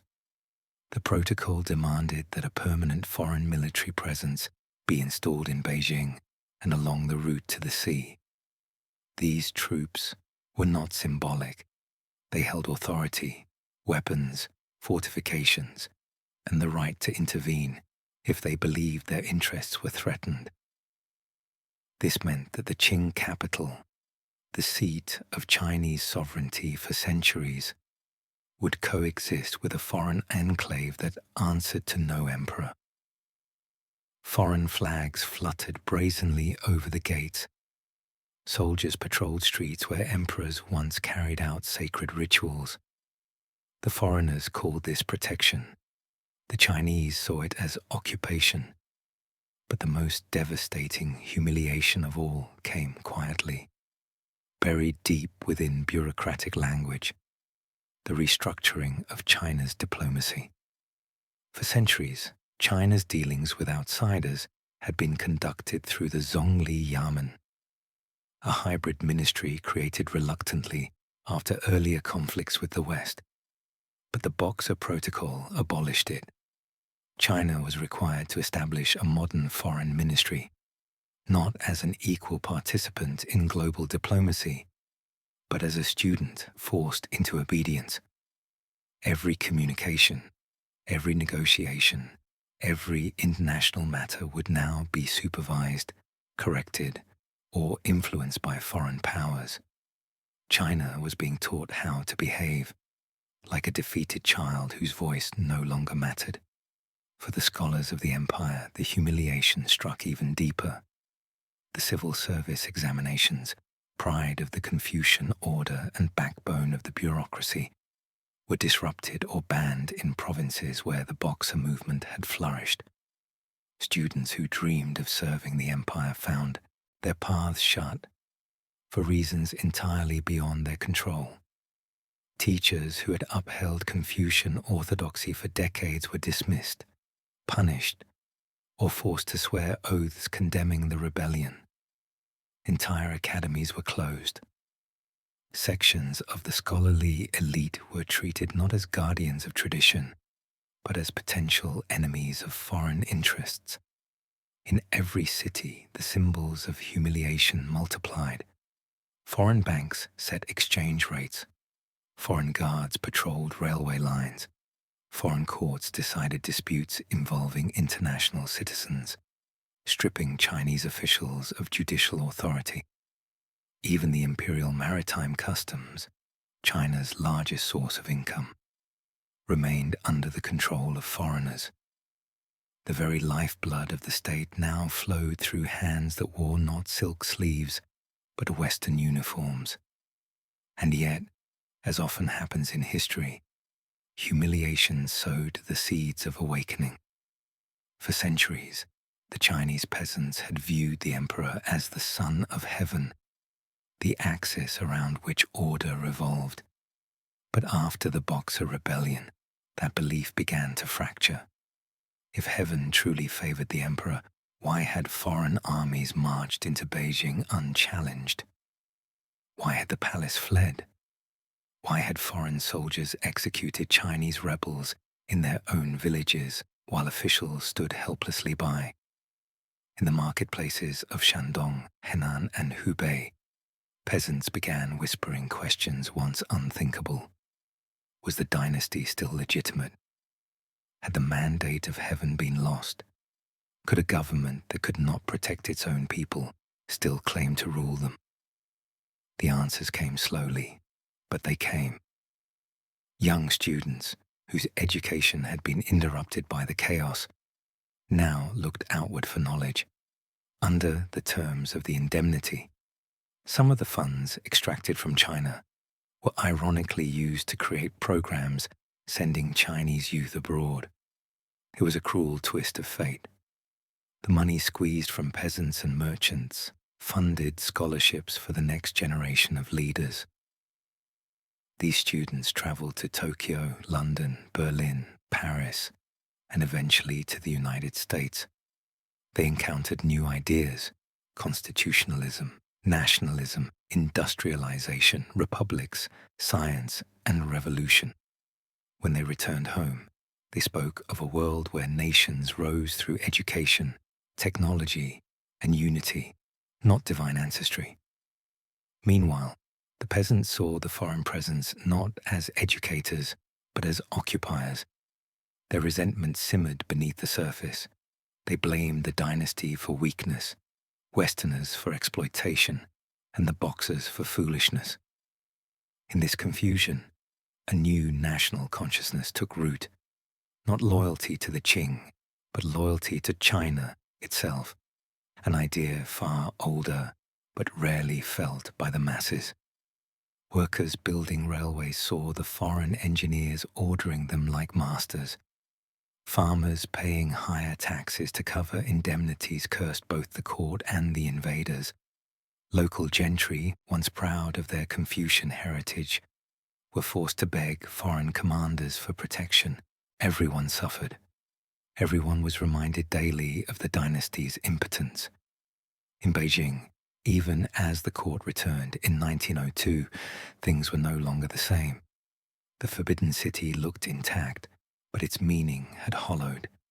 The emperor, now merely a child, had no authority of his own. Officials who once moved with graceful confidence through imperial halls now bowed cautiously to foreign diplomats whose words carried more consequences than imperial edicts.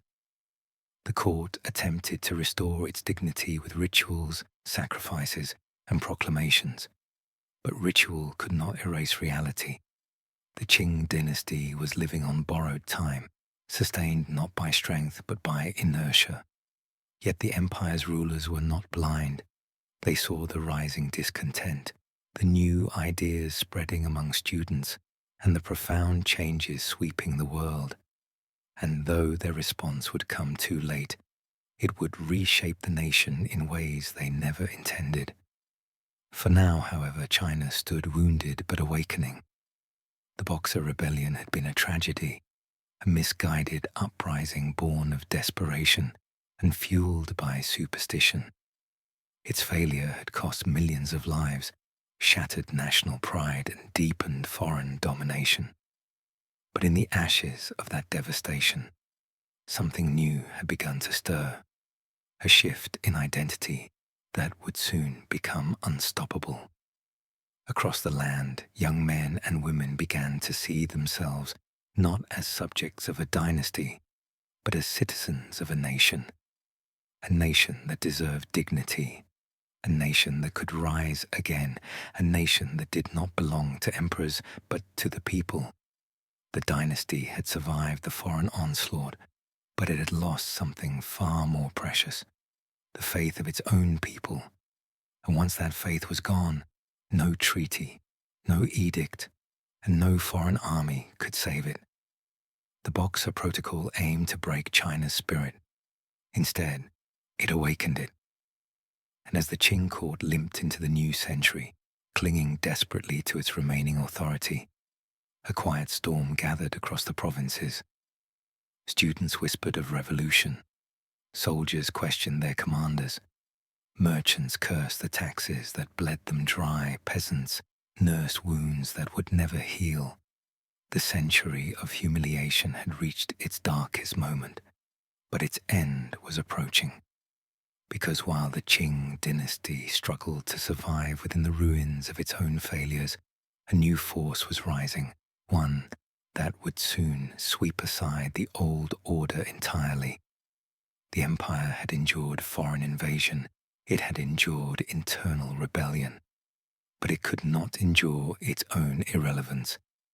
And after the Boxer catastrophe, the countdown to the dynasty's collapse had already begun. The Qing court returned to Beijing in 1902 with stiff backs, and calculated smiles, pretending as though nothing had changed. But everything had changed. The city they re-entered was no longer theirs alone. Foreign flags fluttered above walled compounds. Armored patrols stood guard on streets where imperial bannermen once marched in ceremonial splendor. Carriages carrying diplomats rolled freely through neighborhoods where commoners were now too afraid to look at foreigners directly. The Forbidden City still shone with its golden rooftops, but beneath the surface, its pulse had weakened. The Empress Dowager Cixi resumed her place behind the silk screens of authority, issuing proclamations in elegant script. But even she sensed that the empire she ruled no longer obeyed her the way it once had. Court officials bowed deeply, but their eyes drifted toward the legation quarter, where real power whispered through telegraphs and foreign councils. The emperor, a child too young to understand the weight of his own throne, sat quietly beside her, a living reminder of a future slipping out of imperial grasp. The Boxer Protocol had shaken the dynasty to its core. The indemnities, the garrisons, the executions, the humiliations, each had left a scar. The people were angry, the scholars were humiliated, the soldiers were demoralized, and the youth were awakening, dreaming of worlds beyond the palace gates. Cixi understood something few in her court dared to admit. If the Qing did not change, it would die. Thus began the most ambitious, desperate, and ultimately futile attempt to modernize the ancient empire, the late Qing reforms, known later as the New Policies. They were sweeping, vast, contradictory, and born from fear rather than conviction. But for a moment, they sparked hope that China might still rise. The first changes appeared in the realm of education. For centuries, Chinese scholarship revolved around memorizing Confucian classics. Students spent their lives learning ancient texts, moral codes, and poetic forms. Knowledge was measured in calligraphy strokes and explanations of virtue. Innovation, science, mathematics, engineering. These were considered trivial compared to moral perfection. But the world was no longer ruled by scholars. It was ruled by industry, machines, railroads, telegraphs, and armies trained in modern warfare. And China had none of these. So, the imperial court issued a proclamation that shook the foundations of tradition. Western-style schools would be established across the empire. The old academies were told to add new subjects: physics, chemistry, geometry, geography, economics. Foreign textbooks entered classrooms once guarded from outside influence. Teachers trained in Japan or even Europe returned to lecture on topics that had never before echoed in Chinese halls. Students learned to use rulers, microscopes, maps, compasses. They studied international law and political systems. They read about nations with elected parliaments, industrial might, and scientific advancement. In some classrooms, experiments were performed for the first time in Chinese education. Children watched as chemicals reacted, as electricity sparked across wires, as objects fell at precise speeds. These demonstrations were simple by Western standards, but to China's youth, they were revelations. But not everyone welcomed these changes. Many Confucian scholars felt betrayed. They argued that moral integrity was more important than scientific curiosity. To them, these new subjects were contaminants that weakened the soul of the nation. Some refused to teach. Some resigned in protest. Others wrote angry memorials accusing the court of abandoning the foundation of Chinese civilization. Yet the reforms moved forward, pushed not by confidence, but by desperation. The government also created new institutions, provincial assemblies.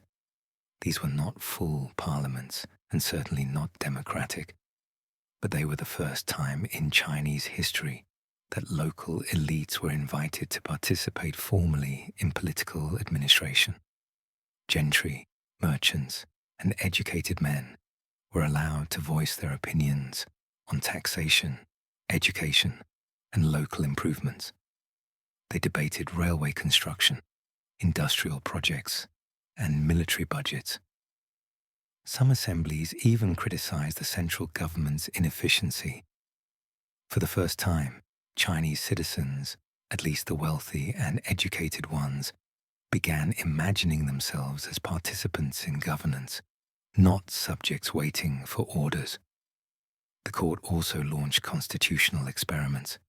Cixi, realizing that monarchies across the world were adopting constitutional frameworks, ordered her officials to study the systems of Japan, Britain, and Germany.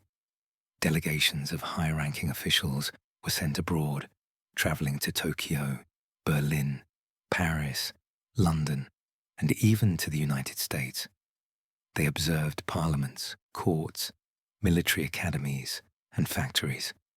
They returned with thick reports describing how nations governed themselves through modern institutions.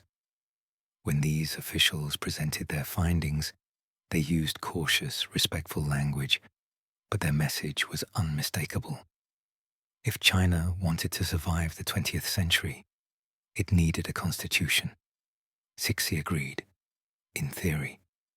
She announced that China would move toward constitutional government, but she did not specify how fast or how genuinely. For many, it seemed like a gesture meant to soothe foreign criticism rather than a step toward true reform. Promises were made, but timetables were vague. Committees were formed, but implementation was slow. The empire was trying to modernize without surrendering its imperial nature, a contradiction that would soon prove fatal. Still, even symbolic steps had consequences. Newspapers debated these reforms openly, filling pages with arguments about governance and national destiny. Students in modern schools read editorials on freedom, nationalism, and public participation. Merchants discussed economic modernization with newfound confidence. Intellectuals began publishing political essays demanding deeper change. Among the most disruptive reforms of all was the abolition of the civil service examinations, the keystone of Chinese bureaucracy for over 1,000 years. When the court announced their termination in 1905, the shock was immense. Generations of families had dedicated their lives to preparing sons for these exams. Entire social hierarchies were built around them. Scholars who had spent decades memorizing texts suddenly realized their knowledge was obsolete. The prestige of Confucian learning collapsed overnight. Academies that had existed for centuries shut their doors. But the government insisted this was necessary. The old exams could not produce engineers, scientists, military officers, diplomats, or industrial planners. If China wanted to stand against foreign powers, it needed experts, not poets. The abolition marked the symbolic end of the old order, and as the bamboo slips and ink brushes faded from their central role, a new class emerged, students who believed that knowledge meant change, that learning was the pathway to national survival. Yet despite these sweeping reforms, the empire's weaknesses were everywhere. Corruption remained entrenched. Funds allocated for new schools often vanished into pockets. Military modernization was attempted, but soldiers were undertrained and poorly equipped. Provincial assemblies existed on paper, but governors ignored them. Factories were built, but production was inefficient. Railways extended across the land, but foreign powers controlled significant sections of them. Mines were opened, but foreign investors took most of the profits. The government was trying to stitch new fabric onto a collapsing garment, and the seams were tearing. Meanwhile, social unrest intensified. As taxes increased to cover foreign indemnities, peasants suffered more than ever. Droughts and floods returned in vicious cycles, pushing entire villages into starvation. In some regions, bandit gangs expanded, forming armies of desperate men. In others, secret societies re-emerged under new names, fueled by resentment and hunger. Students, influenced by revolutionary literature smuggled from Japan, began forming political groups.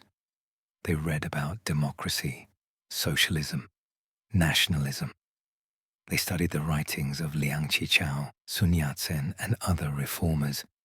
They debated how China could break free from its chains, whether through gradual reform or violent revolution. Those sent abroad returned with sharper views. In Tokyo, thousands of Chinese students gathered in universities and political circles. They saw Japan's success, the way it had absorbed Western knowledge, yet maintained national unity. They admired its modern army, bustling factories, and strong government. They compared it to the Qing's hesitant reforms and corruption, and they felt ashamed. In Europe, Chinese students observed parliaments where elected representatives shaped national policy.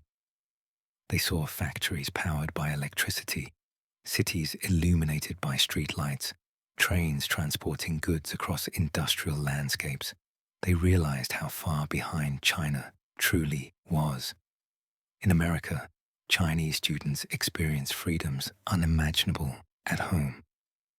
They saw universities where innovation was encouraged rather than feared, societies where debate was valued, and communities where citizens believed they could influence government decisions. These students returned not only with knowledge, but with conviction. They believed China needed a revolution, political, social, and cultural. They criticized the monarchy openly. They joined underground groups. They wrote articles urging citizens to rise. They carried pamphlets calling for the establishment of a republic. Their word spread like wildfire, especially among young people disillusioned by the corruption and incompetence of the imperial government. Even within the military, dissatisfaction grew. Newly trained units expected better weapons, better pay, better leadership. Instead, they encountered bureaucracy and favoritism. Officers who had studied abroad were frustrated by older commanders who refused to modernize. Soldiers whispered about rebellion. Some units hoarded weapons, others formed secret alliances with revolutionary groups. By the late 1900s, the Qing Dynasty appeared to be reforming, but in reality, it was unraveling. The new policies had achieved something the foreign powers never intended. They had taught the Chinese people to question authority. They had opened the doors to ideas far more explosive than any army of boxers had ever been. They had created students who rejected imperial rule, soldiers who distrusted their commanders, merchants who demanded representation, and peasants who no longer believed the emperor protected them. The dynasty had tried to modernize to save itself, but in doing so, it had planted the seeds of its own overthrow. In the final years of the empire, as the court prepared plans for a constitution that would never be fully enacted, the tension within China reached a boiling point. The reforms continued on the surface, new schools, new laws, new institutions, but beneath them, the ground was cracking. China was awakening, but the dynasty was dying. The youth of the nation no longer looked to the Forbidden City as the center of their world. They looked to the future, one shaped by revolution, nationalism, and a vision of a modern state free from imperial rule. The last Qing reforms were meant to save the empire. Instead, they lit the torch that would burn it down. The clock had begun counting toward 1911, toward the uprising that would end 2,000 years of imperial rule, toward the birth of a republic born from the ashes of humiliation, ambition, and hope. The dynasty's final chapter was approaching, and there was no reform powerful enough to stop it. The final years of the Qing Dynasty unfolded like a slow sunrise, a light breaking over the horizon, revealing the cracks in an ancient empire that had ruled for centuries. The new policies had sparked expectations the government could not fulfill. The reforms had awakened minds, inspired students, armed new military units with fresh ideas, and shown the people a glimpse of what China might become. But these changes, introduced too late and too cautiously, collided with a decaying political system unable to bear their weight. Across the empire, whispers of discontent grew louder. In tea houses, scholars criticized the government openly. In classrooms, students debated nationalism and republics. In army barracks, soldiers questioned the loyalty of their commanders.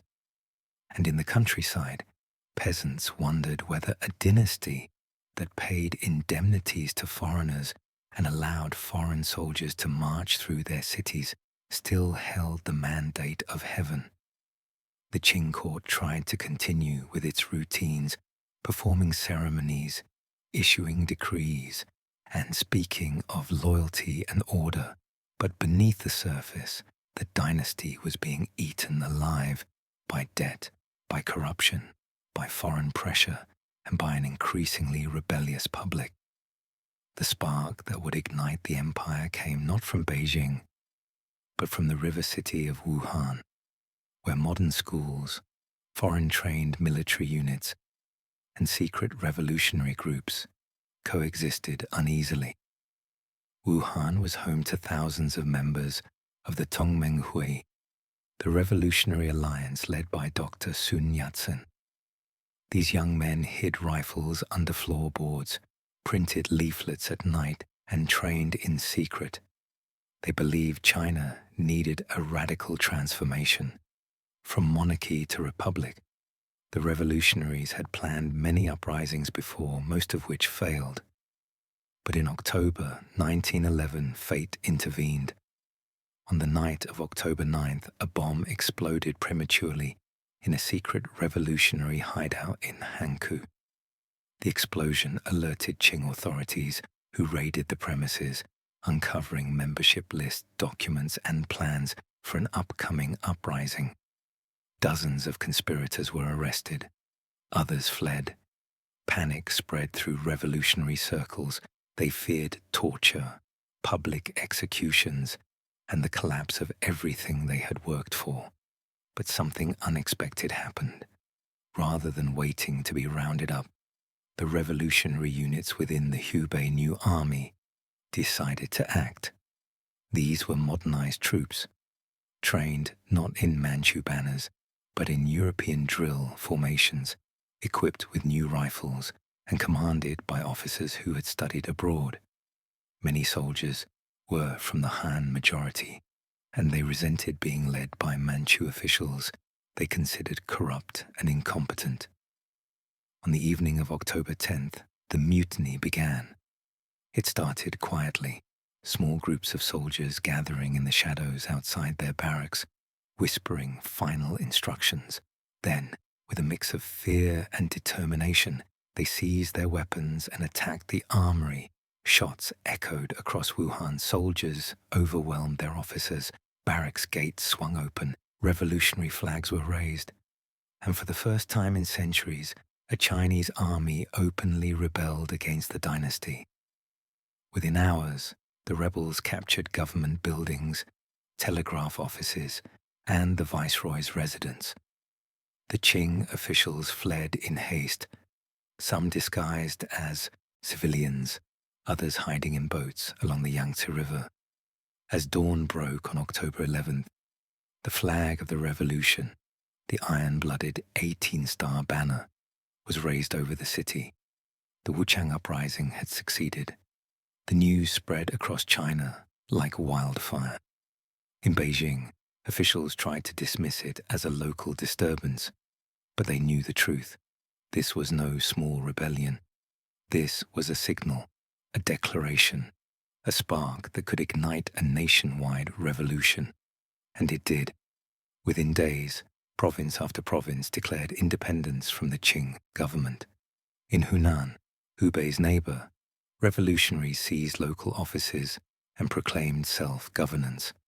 In Shanxi, soldiers and scholars joined forces to expel Qing officials.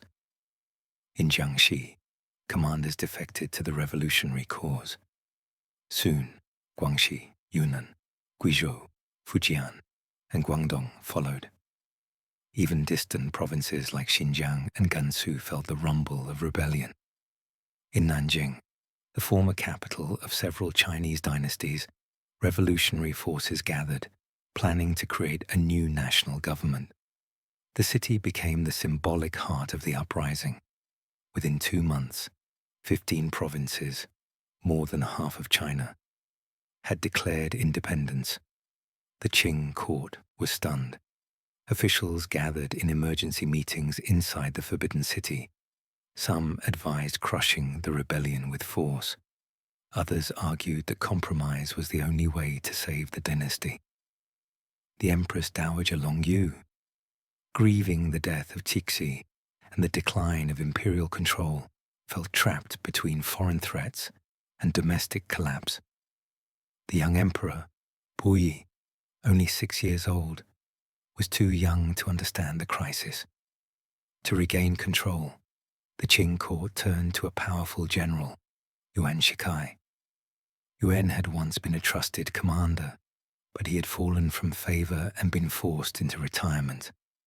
Nevertheless, he was known to be the most capable military leader in China. The court recalled him, hoping his modern army and political skill could restore imperial authority. Yuan accepted, but he had his own ambitions. He took command of the Beiyang army and moved swiftly to suppress the rebels. His troops were well trained and well armed, and they won several battles against revolutionary forces. The tide seemed to turn in favor of the Qing, but Yuan was a strategist, not a loyalist. He understood that defeating the revolution might still leave the dynasty too weak to survive. He also recognized that the revolutionaries, despite their military weaknesses, had captured the hearts of many Chinese, especially the educated youth and merchant class. He decided to negotiate with both sides. Revolutionaries in Nanjing debated their next move. Some wanted to continue fighting. Others believed a political settlement could achieve their goals. Sun Yat-sen, though abroad when the uprising began, returned to China and was welcomed as the spiritual leader of the revolution. His ideas, nationalism, democracy, and people's livelihood became guiding principles. On January 1st, 1912, Sun Yat-sen was elected provisional president of the Republic of China in Nanjing. Fireworks lit the sky. Bells rang. People celebrated the birth of a new nation. But the Republic was newborn, fragile, and lacking full control. Yuan Shikai still commanded the most powerful army in the country, and Beijing remained under Qing authority.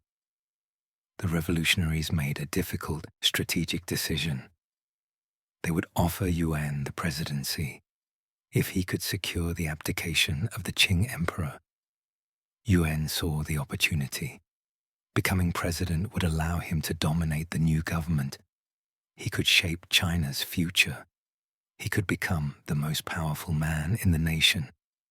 So, Yuan negotiated with the Qing court, urging Empress Dowager Longyu to abdicate on behalf of Puyi. He warned that continued resistance would plunge the country into ruin. He promised safety, honor, and generous treatment if they stepped down peacefully. On February 12, 1912, the imperial message was issued. The Qing Dynasty, the last imperial dynasty of China, formally abdicated. For the first time in over 2,000 years, China no longer had an emperor. The document was signed with trembling hands. Court officials cried silently. Eunuchs collapsed to their knees. Inside the forbidden city, the child emperor Puyi was told that he was no longer the son of heaven. His toys, his robes, his rituals, all remained, but their meaning faded in an instant. Outside the palace walls, the news spread from the capital to the countryside. Some rejoiced.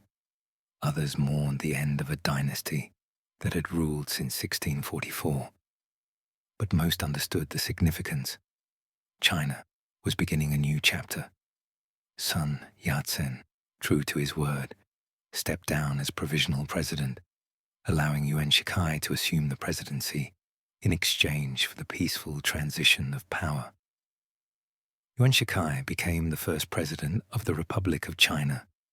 The Republic was born, but also burdened. It faced enormous challenges: fragmented military forces, regional warlords, foreign encroachments, economic hardship, and deep social divisions. For millions of ordinary Chinese, life remained difficult.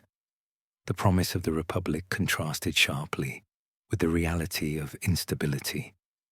But despite the challenges, something extraordinary had happened. The idea of China had changed.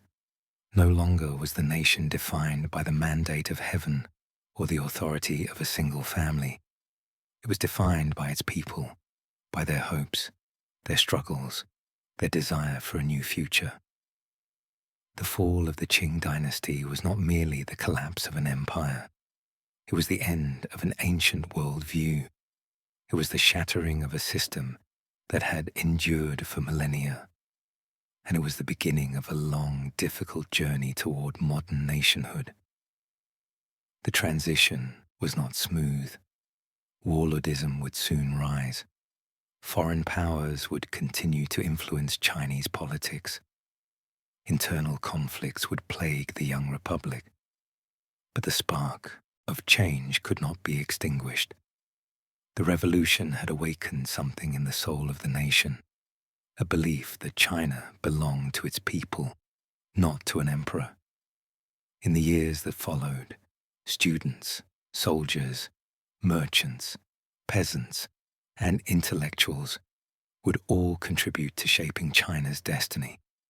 Movements would rise, protests would shake the nation, leaders would emerge, and a new China, scarred, determined, and ambitious, would take its place on the world stage. Looking back, the fall of the Qing dynasty was not simply a political shift. It was the breaking of chains that had bound a civilization for centuries. It was a moment when China stepped into the modern world, uncertain but hopeful. From humiliation to awakening, from rebellion to republic, from ancient traditions to new dreams, the story of China's transformation reminds us that even the mightiest empires can change, collapse, and be reborn. And it teaches a final, powerful lesson. A nation's true strength never lies in its emperors or palaces, but in the hearts of its people. As the last embers of the Qing dynasty faded and the republic struggled to find its footing, no one in the early 20th century could have imagined the China that exists today. A nation once carved apart by foreign armies, once mocked as the sick man of Asia, now stands shoulder to shoulder with global giants. Today's China is no longer the China of concessions, indemnities, and foreign gunboats. It is a China of megacities, supercomputers, high-speed rail, and global power projection. In less than a century, China went from famine to factories, from opium dens to orbital space missions, from colonial humiliation to challenging the United States for dominance on the world stage. This transformation is not a coincidence. It is a deliberate strategy built on discipline, Long-term planning, technological acceleration, and the will of 1.4 billion people determined never to be humiliated again. In 1978, China's GDP was smaller than Italy's. Villages depended on oxen instead of tractors. Cities were grey and silent, and the idea of made in China meant cheap, fragile, disposable goods. But then came Deng Xiaoping with a single powerful idea. It doesn't matter whether the cat is black or white, as long as it catches mice. With that philosophy, China broke tradition, opened its economy, invited foreign investment, and unleashed an industrial revolution unlike anything the world had ever seen. Special economic zones like Shenzhen rose from fishing villages into megacities glowing with neon towers. Millions migrated from rural lands to cities, fueling factories, construction, and technological infrastructure. China became the world's manufacturing engine. By the 2000s, China wasn't just catching up, it was accelerating. Today, second largest economy, largest exporter on Earth, world's largest manufacturing hub, top holder of foreign exchange reserves, mega projects unmatched by any nation. This economic power rewired the world, from iPhones to solar panels, from textiles to electronics. Global supply chains now pulse through China. There was a time when the world mocked China for copying Western designs. That era is over. Today, China is a technological superpower, in some fields even surpassing the United States. China leads in computer vision, facial recognition, AI surveillance systems, AI-driven manufacturing, large-scale data processing. Shenzhen is called the Silicon Valley of hardware. Hangzhou is the Silicon Valley of fintech. Beijing is the Silicon Valley of AI. China has the largest high-speed rail network in the world, over 40,000 km, more than every other country combined. Trains travel at 350 km/h through mountains, deserts, and megacities with a precision unmatched in global engineering.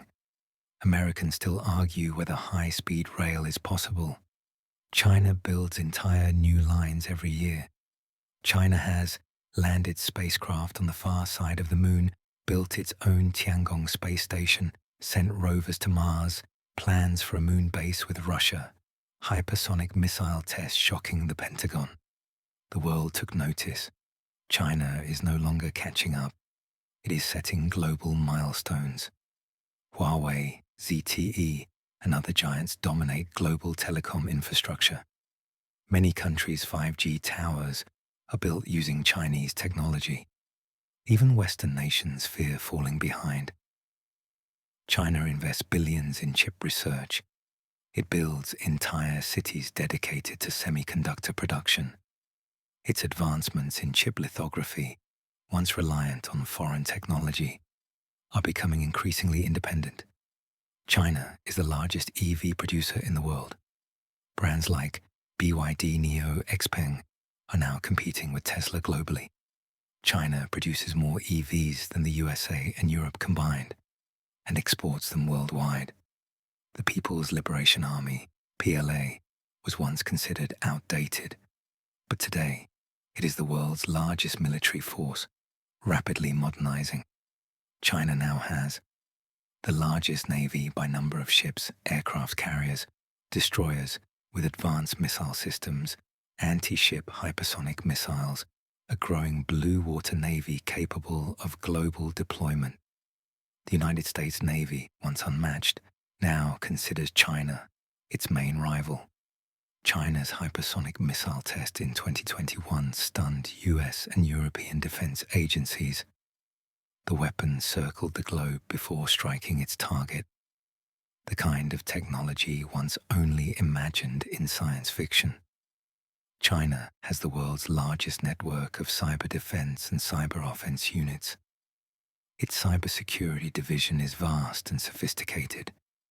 China builds artificial islands with airstrips, ports, radar stations, and missile systems. These floating fortresses project power across one of the most strategically important waterways in the world. China is not only transforming itself, it is transforming the world. BRI is the largest infrastructure project in human history. Over 150 countries participate. China builds ports, railways, highways, bridges, power plants, digital networks. From Africa to South America, from South Asia to the Middle East, China invests billions and gains influence across entire continents. China's currency, the renminbi, yuan, is increasingly used in global trade oil purchases, international reserves, cross-border banking. Countries frustrated with dollar dominance turn toward China's currency as an alternative. China is home to the world's largest banks by assets, a massive internal market, deep industrial capacity, expanding global investment funds. Its decisions ripple across global markets.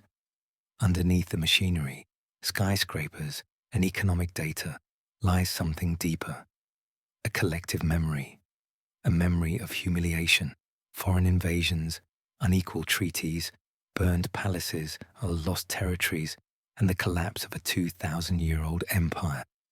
For China, modernization isn't just economic, it's emotional, it's personal, it's historical. Every generation grew up hearing about the century of humiliation, and every generation said the same thing: never again. This psychological fire is what drives China's speed, discipline, and national ambition. For the first time in over 100 years, the United States faces a true challenger. Economically, China could surpass the US. Technologically, China leads in key future sectors. Militarily, China is catching up at an alarming speed. Diplomatically, China expands influence globally. Culturally, China's movies, apps, and products reach global audiences. But China and America represent two very different systems. One capitalist democratic, one socialist authoritarian. Their rivalry shapes the future of the world, from trade wars to tech competition, from the South China Sea to space. The 21st century is often called the new Cold War, silicon versus steel. Walk through the streets of Shanghai at night, skyscrapers glow like circuits on a motherboard.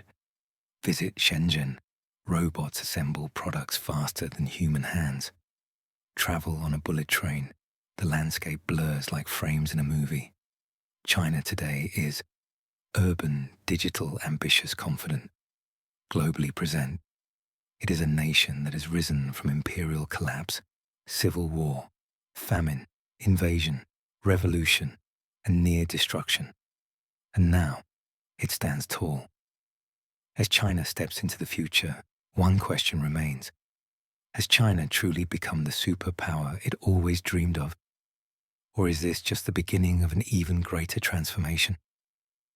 The world watches its rise with a mixture of admiration and fear. And perhaps that is nature's balance. Nations fall, nations rise, and history flows like a river that never stops. But now, I want to ask you, do you think China will surpass the United States? Why or why not? Tell me your thoughts in the comments. Your perspective shapes the next chapter of this story.